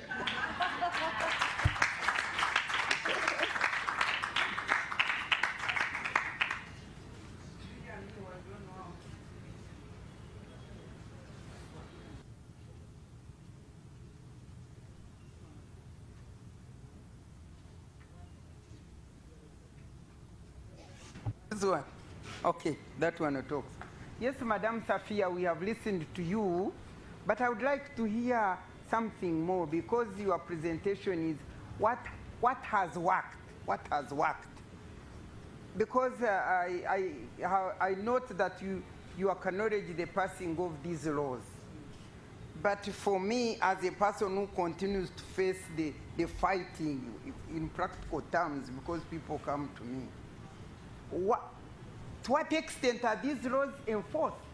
Because as far as I'm concerned, or I see, the laws are there, but they are not enforced. And the mechanisms for enforcing them and the funding for enforcing those laws to fight the virus is not done. So according to, what do you say? You can say, we've done this and it has worked, we've done this and it has worked, this has worked, but we still need to do that. I heard you say what we still need to do. But what we have done and has worked, I haven't got it clear. Okay, I'd like to start by saying that we have the progressive laws. We have also agencies like, I've seen somebody, Mr. Nsubuga, who works with the torture agency. We have institutions in place, which actually both are government and private. We have them in place to fight this SGBV. We have got, like under Ministry of Gender, we have got shelters to shelter those people, but they are still very few. That's why, Honorable Doctor, I concluded by saying that we have done something which I cannot enumerate exhaustively. But what I'm calling for is getting all these concerns in the plans for local governments, because I started by telling you that the initial reporting of the cases is at the village level. Let us get the issues planned before in the plans of the local governments, in the plans of the MDAs, and they are also budgeted for, because anything which is not budgeted for will never be implemented. And that's why you have seen that we have had very good progressive laws, but they have remained on the law books without implementation. I remember sharing with you when I was in Parliament, for me, one of my initiatives was that let us get a provision in a law requiring gender and equity planning and budgeting. That, for me, that's, I see, one of the solutions. And you remember I told you I innovated the need for a certificate of gender and equity compliance. Let us use that provision in the Public Finance Management Act and in the Treasury Instructions of 2017 to make sure that we do not only talk about these issues and they remain here and they remain on paper, but let these issues get into the plans and the budgets, and then we follow up on the implementation. That's what I can say. Thank you very much. Clap for her. She has defended the cause. Now I would like to invite Evelyn to talk to us on social norms as a pathway to ending sexual gender-based violence. And I want to guide it this way. Why is addressing social norms critical for GBV prevention and response efforts in Uganda? And number two, what are some of the ways in which UN has promoted change in social norms that perpetuate this vice? Thank you very much, Honorable Matembe and fellow panelists.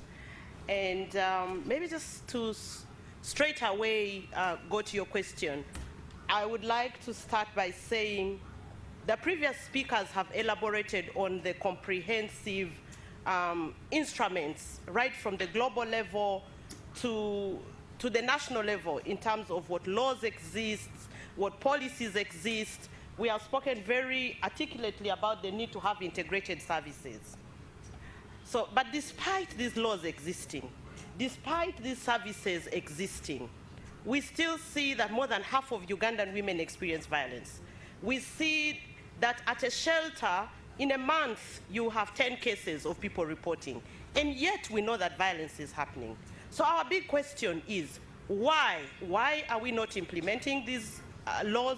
Why are people not reporting even when services exist? But even when services exist, why are service providers, whether it's a doctor, whether it's a police officer, whether it's a judicial officer, sometimes not taking the issues of sexual gender-based violence seriously? And underwriting all that is the issue of social norms. It's because there is the unwritten that governs the way in which society operates.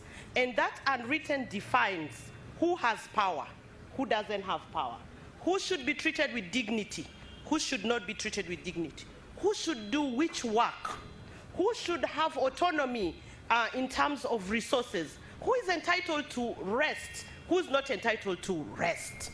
And those norms, we carry it forward. We carry it forward in our laws, and that's why even when we have laws, there are some provisions within it that are questionable. We recently had a sexual offences bill passed in Uganda, and one of the things that was contentious was the issue around withdrawal of consent.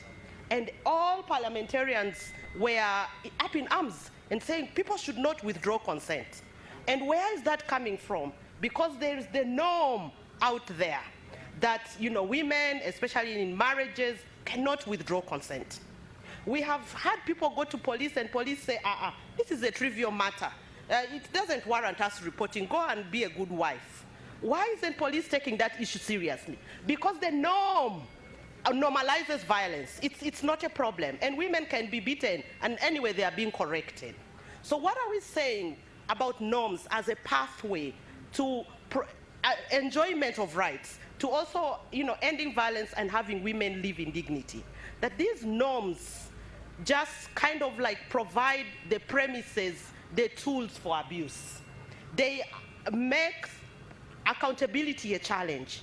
They make women themselves accept it.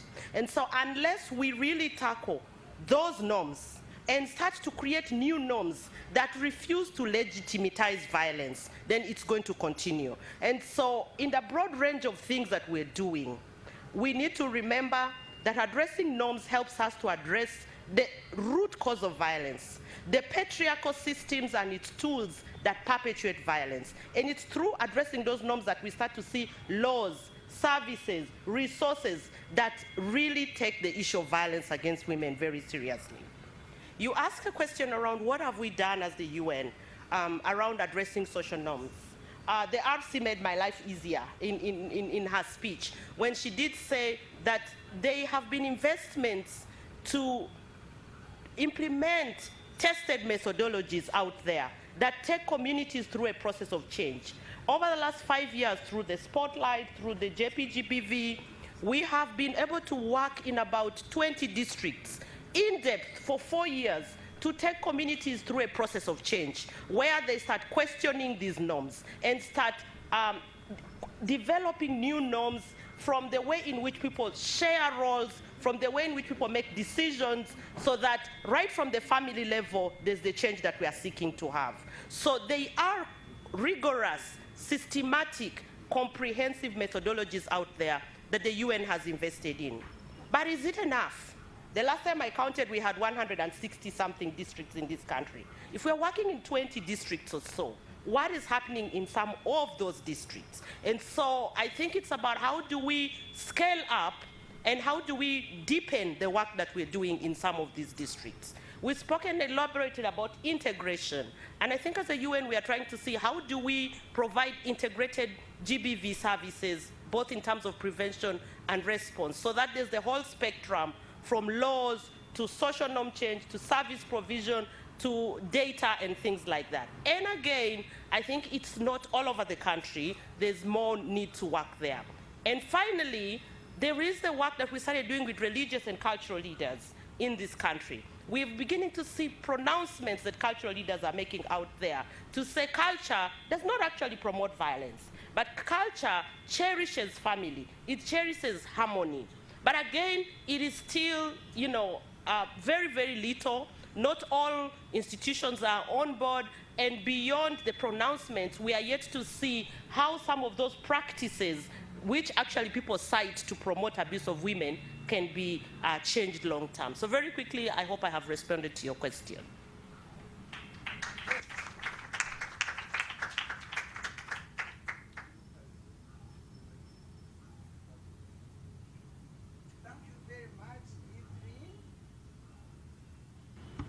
Thank you very much, Evelyn. You know, as I listened to her, it brought me to my usual thinking. When you talk of social norms, for me, when I came to fight this battle of fighting for women, I identified certain factors that actually caused that. And one of those big factors actually that affects us and undermine our equality issue is customs and cultural practices, which are embedded in people's minds.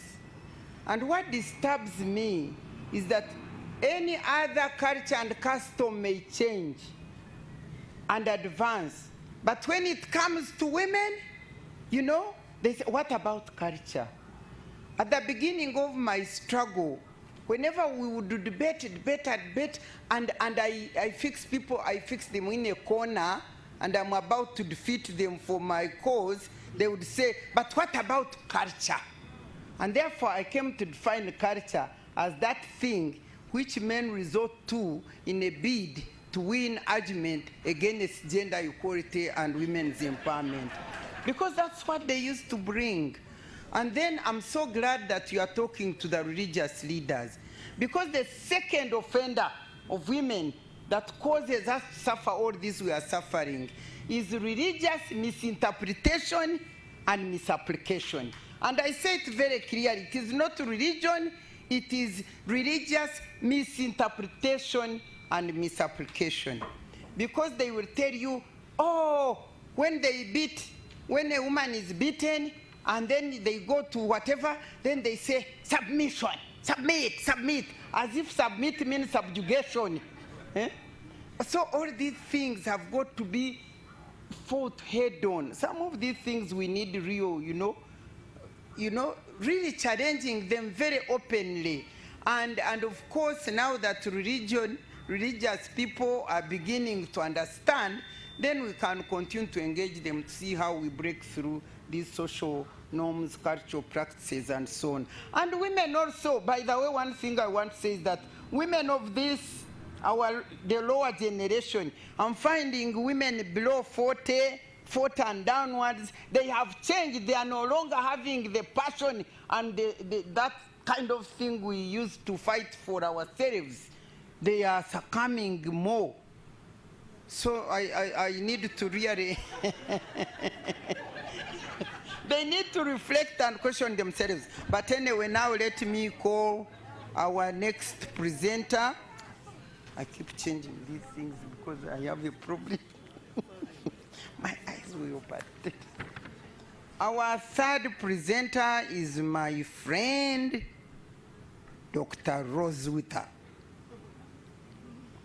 Your Excellency, you are going to tell us about the donor perspectives on addressing SGBVs in Uganda. What should be done differently? In other words, you have listened to what is being done, and you tell us what is a little bit of what is being done and how differently can we do it to manage to deal with this vice. Thank you very much. Thank you very much. Equally, I'm very pleased to be here, and thank you for welcoming me so warmly. I actually thought it was important for me personally to come and not to delegate.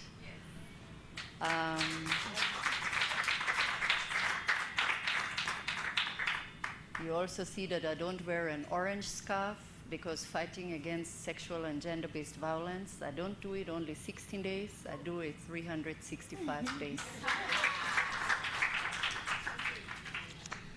So you already see in my introduction that probably what you thought is not what you're going to hear. Austria, and so my task was to talk about the donor perspective, and as Austria, I can just say we're passionate about contributing to gender equality, empowering women and girls, promoting just, peaceful, and inclusive societies. And we do that because of a singular reason. It's in our constitution. In our constitution, in Article 7, it says, we, as a Republic of Austria, are committed to gender equality and promoting equality between women and men, in particularly by eliminating existing inequalities. And that's why, as Austria, we speak about it. In Uganda, we do so because we have included it in our country strategy.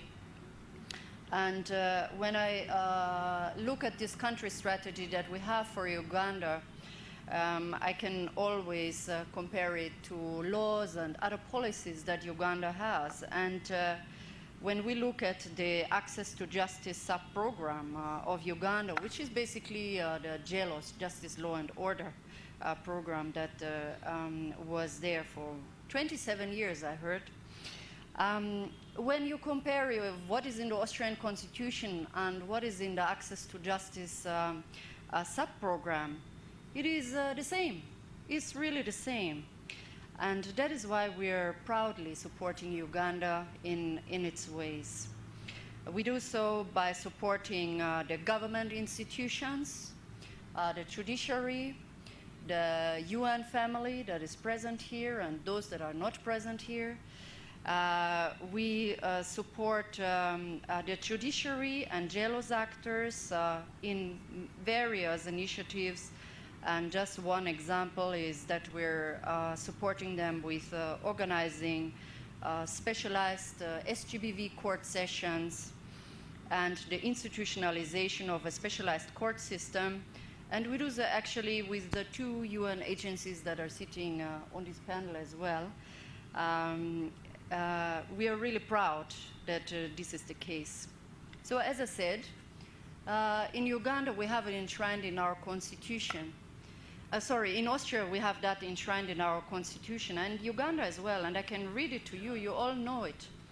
Article 21 of the Constitution of the Republic of Uganda prohibits gender discrimination generally and enshrines the principle of equality before the law, regardless of sex, race, color, ethnicity, tribe, religion, political belief, or social or economic standing. This is no foreign document. That is the Ugandan constitution. And so when I thought about what should I bring as a different perspective, I actually was really troubled. Because why should the perspective be different from Uganda? Because the constitution is as brother and sister, equal twins. Why should it be different? And I have really reflected about it, and I say, when we talk about sexual and gender-based violence, I ask myself, when it comes to fighting SGBV, a woman goes to the police post and she's prevented to deposit her file because somebody is asking for corruption. So if a man wants to deposit a file and he's prevented, because he's asked to pay for corruption. Does he feel different? I don't think so.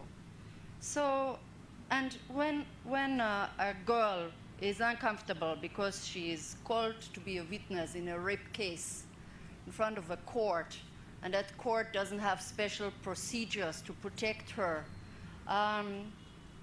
is a boy that witnessed it, is he feeling different? And if a woman, for example, is prevented access to family planning because she says, I already have 5, and it's difficult for me to bring food. Imagine if this girl serves 10 people at the end of the day, and all of them are getting her telephone, and then they start harassing them, calling them. You didn't know about this. So those are some of the things like she's saying now. When she gets a contract to work, then when they know she's bipolar, you know what bipolar means, and it is an attack. And 1 minute it can go. But because of that, she loses the job. She loses the job. You see, those are things which many of us don't know, but they do happen to people. They are noting it down also, some of these organizations. So who was the next person there who stood? Speak quickly, I think. Madam Moderator, the next person is I, Atiferu Christine. I'm a gender-based violence champion hailing from West Nile region. I'm a retired grade 3 teacher by profession and a district councillor. Madam Moderator, much as you mentioned about people only talking about the norms, the cultural norms and practices which fuel this sexual gender-based violence, but there are other factors which I thought in this fora I should realize. One, we realize that, I for one realize that this night disco also fuels the, you know, the staging or the act of sexual gender-based violence. And then equal to that, seeing pornographic films by young boys and girls, it also does the same. And in night market operations, economic differences between men and women also fuels sexual gender-based violence. And people do not really respect what sex is in their marital status. Quite a good number of men and women in my region, they cheat on each other. Because, you know, I have around 7 districts which all are refugee hosting districts. That is Arua, Zombo, Terego, and name them. So these people who inflate our places, they have got different cultural norms and practices. So it's very difficult really for us to identify ourselves with these people in order to track instances of this nature. And then lastly, the dressing code of today is so terrible. I must say that. I know it is a human rights that has given the provision to have that, but I have not come over to stop that. It's more or less like you have cooked meat in a pot, and if you leave the pot open, what happens? Why can't I say this? No. So these are one of the issues that fuels. Thank you very much. Please, Madam Moderator, I have a bit of your blood in me. These women who are saying no. Where are you, by the way? I'm here. We're here. There's an I'm exhibition about there. to say stop there. You conclude. Okay, conclude. One statement, one sentence on, and you. I have concluded by dressing modestly. That's all. Okay, thanks. Thanks very much. I'm going to have Hajat here, and then we finish. These people will respond. Thank you so much, Madam Chair. I'm Hajat Fatuma Chomhanj, Executive Director, Women and Girls Core Initiative. I come from Shema. I work in Shema District and Yantonde District, where most of the things that have been talked about are happening. To mention like incest and child marriages, forced marriages. And this is coming out because people are leaning against their cultures. Mostly the cattle keepers. To them, they feel it is a mandate, and it is a right for them as parents to marry off their children. What Julius was talking about of the financing, that is the major cause of why everything is happening the way it is happening. A lot of funding is remaining at the center, and all these SGBV cases are happening in the districts. But when you look at the funding for the community-based services, the probation officers who are handling cases in the districts, they are given just a peanut, and they expect them to handle cases as they are reported. Madam Chairperson, when we talk of economic empowerment of women, and we leave the women at the grassroots, when they talk of the PDM, you feel that everyone is going to be involved. But when you look at what women are going through in the communities, I don't think that they are going to come out and also compete with men. And what does that mean? Sexual gender-based violence is going to continue if financing for the communities, is financing for local governments is not given a priority. I'm calling upon our government, mostly the Ministry of Gender and Local Government, come out and support your community-based services at the local level, because where they are not, these things will not be implemented. To Civil Society Budget Advocacy Group, we thank you for the championing to see that the government is always increasing funding. But still, however much we have talked and we have talked, it remains on the paper. When it comes to the IEC materials, we want to acknowledge the Human Rights Commission and other organizations that are delivering on that note. But kindly remember, the people that we are targeting, mostly in the communities, they are illiterate. Most of the things are written in English. Even if they came across them, they would not understand. Can we have translation of this information that mostly will be important for the local woman also to use if she wants to get like justice when it comes to issues to do with SGBV? I thank you. Thank you very much. Now the ball is back into our hands. Panelists, beginning with Rachel. If you have any comment in response to all these issues raised, please do it, and we are going to do it within 10 minutes. Each 10 minutes are divided. Amongst us. Two. Okay, the person who goes first always gets more, so it's fine. So thank you so much. I'm going to respond to 3 issues. There are so many, and really thank you for your comments and also the recommendations.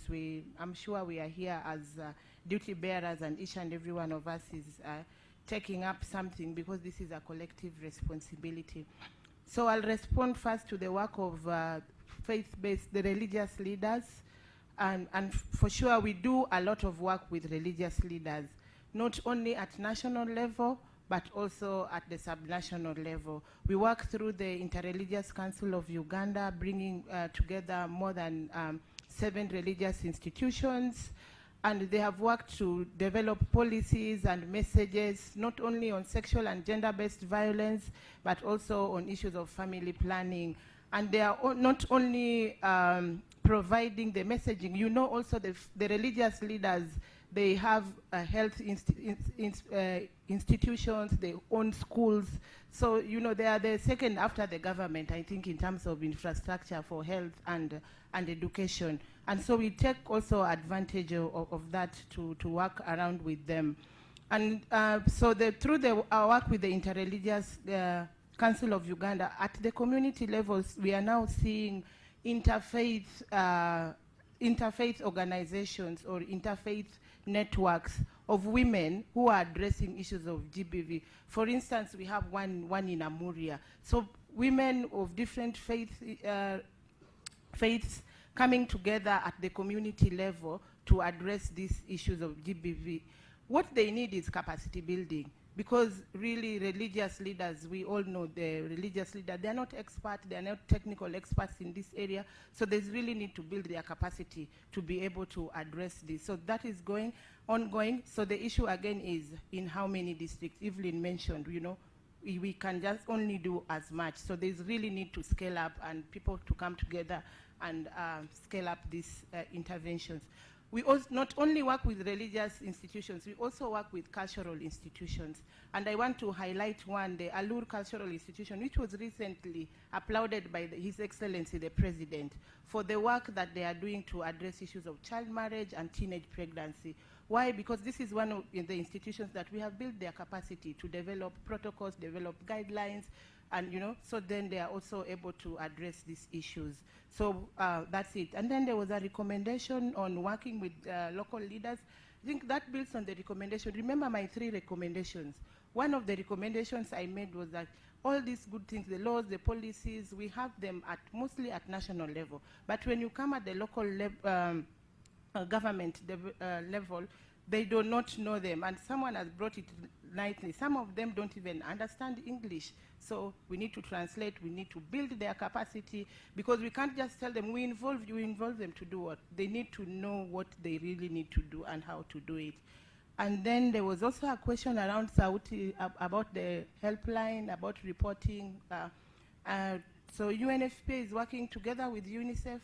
Again, we are asking ourselves why Ministry of Gender is not here. We are supporting Ministry of Gender to run the national Sauti helpline for reporting cases of GBV.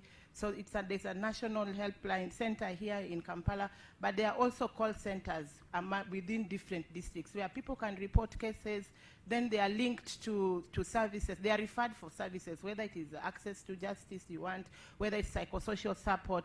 So all those are things that we are already supporting, but the need is just to scale them up and get partners to support more of them. So I'll pass over to my other panelists. Thank you. Okay, thank you so much for the work you are doing. And of course, the challenge now goes to the very supposed implementers whom you are working with.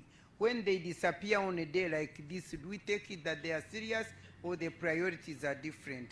Madam Excellency Rose Wicker. Thank you very much, and I can just start by thanking for this, for organizing this meeting. I think such a meeting, though it's in Kampala, it brings the voices from far away, and it is very good to hear those voices also on TV for others to hear. The question on the cultural leaders and was responded to on the LC1 and the courts, the local courts.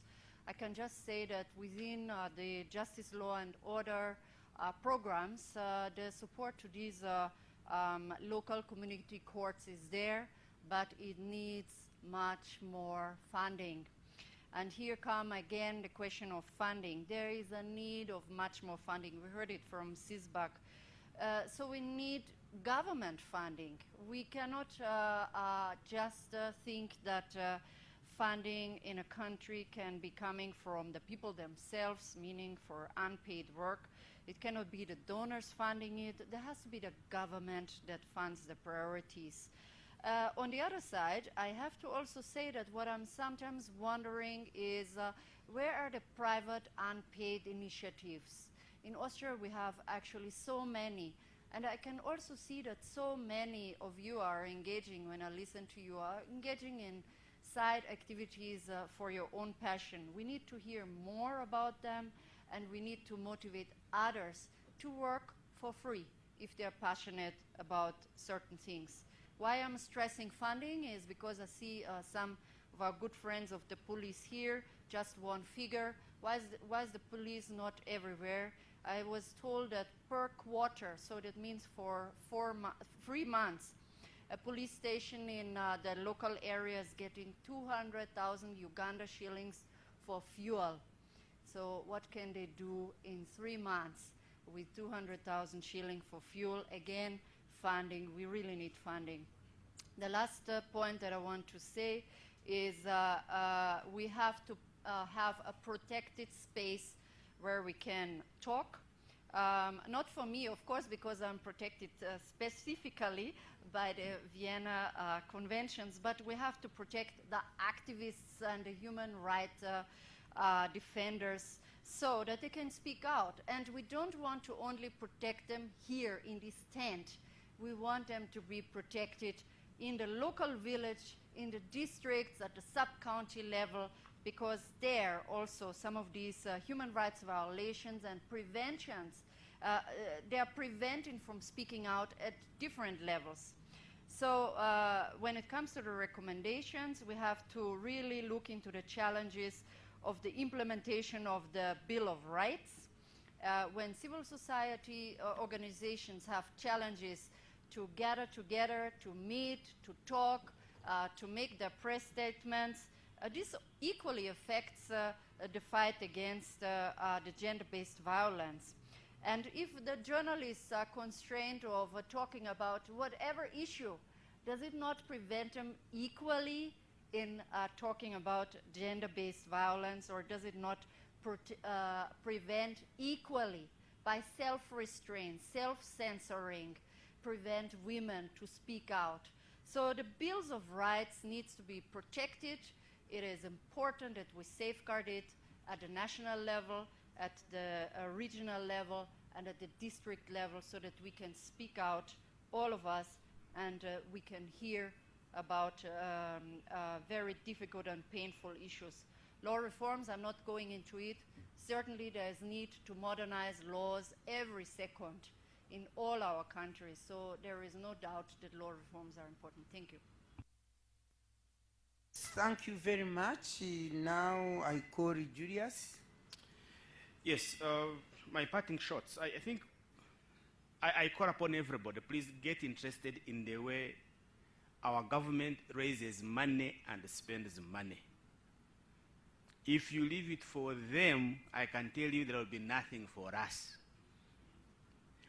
You must get interested to know, where does Uganda Revenue Authority, how do they collect money, from who? And from there you know where money should be. So that when we come to these forums, we are not lamenting. We know that money is going for the right things. So that when money is stolen, we know how to go for those people who have eaten our money. I can tell you that is one way we can get resources for the things that affect us most, like GBV, like gender-based violence. So let's do that. That's number one. Number two is, I think Honorable Matemi talked about it, however much we talk, if we do not translate the talk into money, they call it bianswa, that is air. Every talk must correspond with money. So if an MP stands up and says, I will give you a shelter, ask how much and where, is it written in the budget? Otherwise, it will be a talk and it will be finished. So please, I urge you to ensure that these politicians who know how to talk, they're very good orators. Make sure, ask the right questions. How much and where is it in the budget? Because a shelter will never come from their pocket in most cases.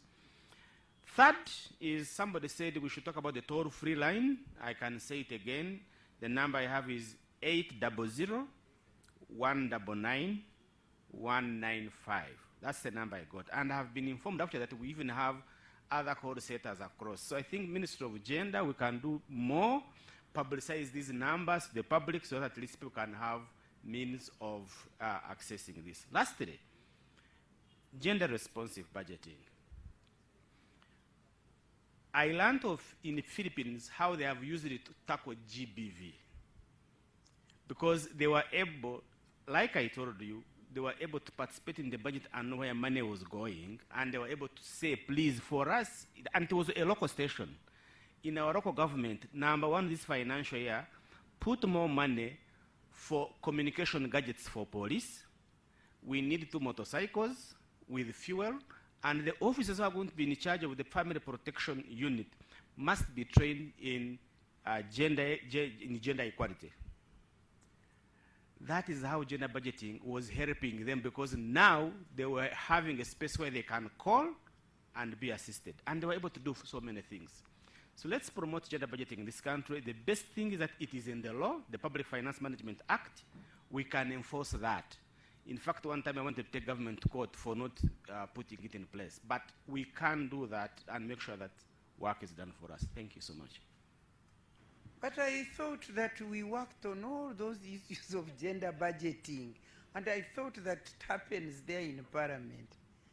We did, you go and call UNET, call Forward, call all these organizations. We worked out all these things and trained people on gender budgeting. What happened? I don't know.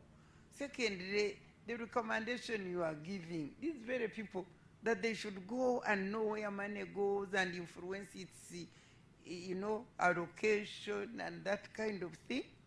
If money is allocated and today it is grabbed from there and goes to the priority, how will they manage if the priority is determined by government? Anyway, that is, we throw that to our members of parliament. By the way, there is one here who wants to say something. Let me finish with you, Evelyn, so that he can even tell us on that. Thank you very much. Okay, so thank you very much. Most of the issues have been responded to. I happen to come from West Nile, and my sister from West Nile has broken my heart by talking about dressing and thinking that dressing is one of the reasons why we have SGBV. I hope that we can have lunch and that the exhibition we have at least helps us to clarify some of those things. Because I think it's really important that for us who are in this space and after we leave here, we demystify some of those myths that perpetuate violence, that perpetuate victim blame, and shut people up from reporting. So really, really, if there's one thing other than this dialogue, perhaps let's just educate ourselves a little bit and really introspect and relearn a couple of things around issues around SGBV. I want to address the issue, and my sister who talked about her bipolar, thank you so much for sharing a part of you and that story. It's always very hard to bear ourselves in these kind of spaces. One of the things we are now doing in terms of programming is what we call the principle of leave no one behind. And in that principle, what we try to do is to ensure that people that are traditionally excluded in terms of our programming are paid particular attention to. Actually, the principle says, leave no one behind and start from the farthest behind. And so we will find ourselves that when you're talking about SGBV and women, they are not a homogeneous group. There are women, and all of us women experience or are predisposed to violence. Myself, Honorable Matembe, any woman here will tell you they live in fear of violence or they experience violence. If they don't accept that, they are not being authentic. But they are women that have intersecting vulnerabilities that are beyond, the young woman with a disability, the young woman with a disability that has not gone to school, and so her situations get really compound. We have tried to work with some groups, women living with HIV, women living with disability, but I think it's a continuous journey for us in terms of learning and in terms of continuing to find those groups. And Rachel, I think as we go into this disability inclusion that we are becoming deliberate upon, we can be able to pick some of those voices. I want to end on two things. There's been a call to say, move away from Kampala, move away from the boardrooms, get to the local areas, move away from the religious leaders and the ordinances. And I think to pick on what Dr. Roswitha said, is also around what is our role when we are here. Because there is so much the ministry can do. There is so much the UN can do. And I think what we are trying to do here is that in our different spaces, we take these messages. So when we engage Interreligious Council of Uganda, our thinking is that it has structures until the lowest level, that they will be able to cascade whatever it is that they get, in these spaces and implement it. That when we work with cultural leaders, they use their structures. The Buganda Kingdom, for example. How many districts are here? If the King of Buganda, if the Prime Minister of Buganda subscribes to this, how can they use the structure that is so elaborate, that can be funded from different sources to be able to do this work? So I think we all need to do our best, but everybody has a role, and I think we can be able to play that. And I want to end around the issue of some of those contributing factors that drive violence, those night dances, those, everything that we spoke about. We have found it powerful when districts also pick up some of these and develop district-based ordinances that address those specific issues that they experience. So if you're from Arua, if you're from Yumbe, and the challenge we have is in that context, how can the districts take up some of these interventions and localize them to be able to address the factors that drive them along that? But that said, I think it's been a pleasure to be on this panel. We have listened, I have personally learned, and I hope that it changes the way in which we engage and that together we can create a world that's free of violence and safe for women and girls. Thank you. Thank you very much, Evelyn. We would have ended here, but down the road I got a request from an MP from Gwene County who would like to say something. I want you to be brief and tell us what you want to say in relation to what we are saying. And you also tell us how you sorted out the matter or whether it is still hanging there. Quickly.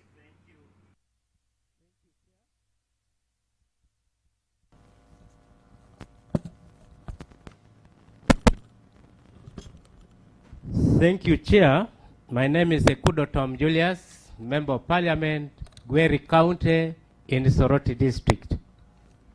Madam Chair, I just want to share my experience when I was LOCC chairperson in my sub-county, that is in Gweri, which is now a constituency, whereby I was the youth councillor for 2 terms, LOCC chairperson 2 terms, now I am here. Madam Chair, it so happened that at one point, you know, drinking is bad. A man went back home and asked his wife, I want sex. The wife said, no, my husband, I am under my periods. The man said, what? I want it. So what happened? The man picked a hoe and hit the lady here once and she died. But before she died, we were able to know what exactly happened. You see, we lost her. She had a baby, but even the husband up to now is still in prison. It is a collective effort we need to have in order to stop this sexual violence in Uganda, not only Uganda, in this world. But in case we say it is only the donors, it is only maybe the police to help, the parliamentarians to help. No. The question is, in your family, what have you done? Have you stopped it in your family? If you have not stopped it, start now. The other thing I want to add to my brother, I have forgotten his name, is the issue of involving the community themselves at village level. The family and the community, because the family comes from the village. So we need to bring these people together. The policy is LOCC structure has to have a vice chairperson who is going to be a female in that committee who will handle the issues of women. But sometimes in some villages, the law is not followed. But it is us now here to say, what do we do about this? To sensitize and pass the message down. You know, these people stay with these people, so we need to give them the information so that they pass the information. Madam Chair, we still have other MPs here, but I don't know whether you allow them to say something, but they are here and they are eager to say something. Thank you. I am also not in control of this whole program. I was in charge of this one, but I want to thank you. I hope the members, since this is Friday, I think the MPs can still stay with us as we discuss, because we have also the afternoon, because we would like to really listen to you, because I want to appreciate you in that statement you made. And it is fitting in very, very well with what we've been saying here. We've been saying priority, the challenge, the funding, and that kind of thing. And then people are saying, you come down and reach here, but you have come out concluding it saying, you people, if we can make the whole issue of fighting against sexual and gender-based violence an issue for all of us, if we can look at it as a very bad thing that is deterring our country from developing, and it is deterring human beings from being who they are to realize their full potential, that we must all fight it. That if all of us Ugandans that right from the family level can acknowledge and recognize that the whole issue of sexual and gender violence is very bad, because it undermines human capacity and ability to display their potential and utilize it, and we are able to make sure that we fight it, then we can manage. You have given me a very good answer, because I was hearing people, they always say, you people, you are speaking in Kampala, but we have invited you here. We are telling you what you should go and do. Because unless we make it as a real personal issue, the word of God says, love your neighbors, you love yourself, and protect your neighbor. I was looking during the COVID, I couldn't understand, and even before COVID, you see a woman or a man is outside there beating a woman, and the people, the public, the community, they are there laughing. Nobody's protecting. I was dying. I say, what sort of people? What has happened to our hearts? If you see you are a neighbor beating a wife and you are there smiling also and say, yeah, instead of going to defend. So we need to look into ourselves and say, okay, the priorities of government are not reaching us. The money we don't have. But we have ourselves. You know, you remember when God asked Moses, what do you have in your hand? What do you have in your hand? I'm sure each individual here has something in their hand to really contribute towards fighting this vice of sexual and gender-based violence. And if we can really take it upon ourselves and say, let me play my part, at least in my neighborhood this will not happen. Or if they defile a girl and you get up and say, I must work with her to make sure I help her, then we can do better than when we focus on the funders and on the government instead of focusing on ourselves. And I am reminded of this issue. Her Excellency has said, protective space. Ugandans, I don't know the kind of fear that has gripped Ugandans. Ugandans fear to the extent that even when they make everything political, I will let you know that it is so ashaming or embarrassing that members of parliament, some members of parliament, ring me and send me cases of this sexual harassment to be the one to deal with them, because they are fearing for their political positions. Because the moment they go on this big man, who is chairman, like chairman of the movement of the district, when he defiles somebody, then the members of parliament are scared. Because if they go against him, they will lose their position next time, because the whole issue will be politicized. This whole issue of protective space is actually real. So they dump things to me, as if for me, I cannot be also.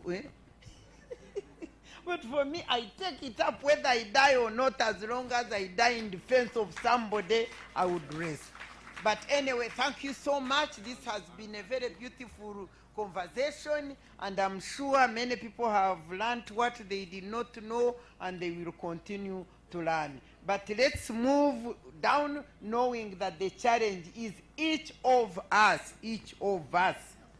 must play their part. As long as you play yours towards your neighbor, then the rest will be, we may overcome. Thank you so much for this information and for debate, and I'm happy to have chaired you. Wow. Members, I thought they deserve a thunderous round of applause. Thank you so much, Dr. Miriam Matembe, for moderating the session. Thank you so much, Evelyn Letio from UN Women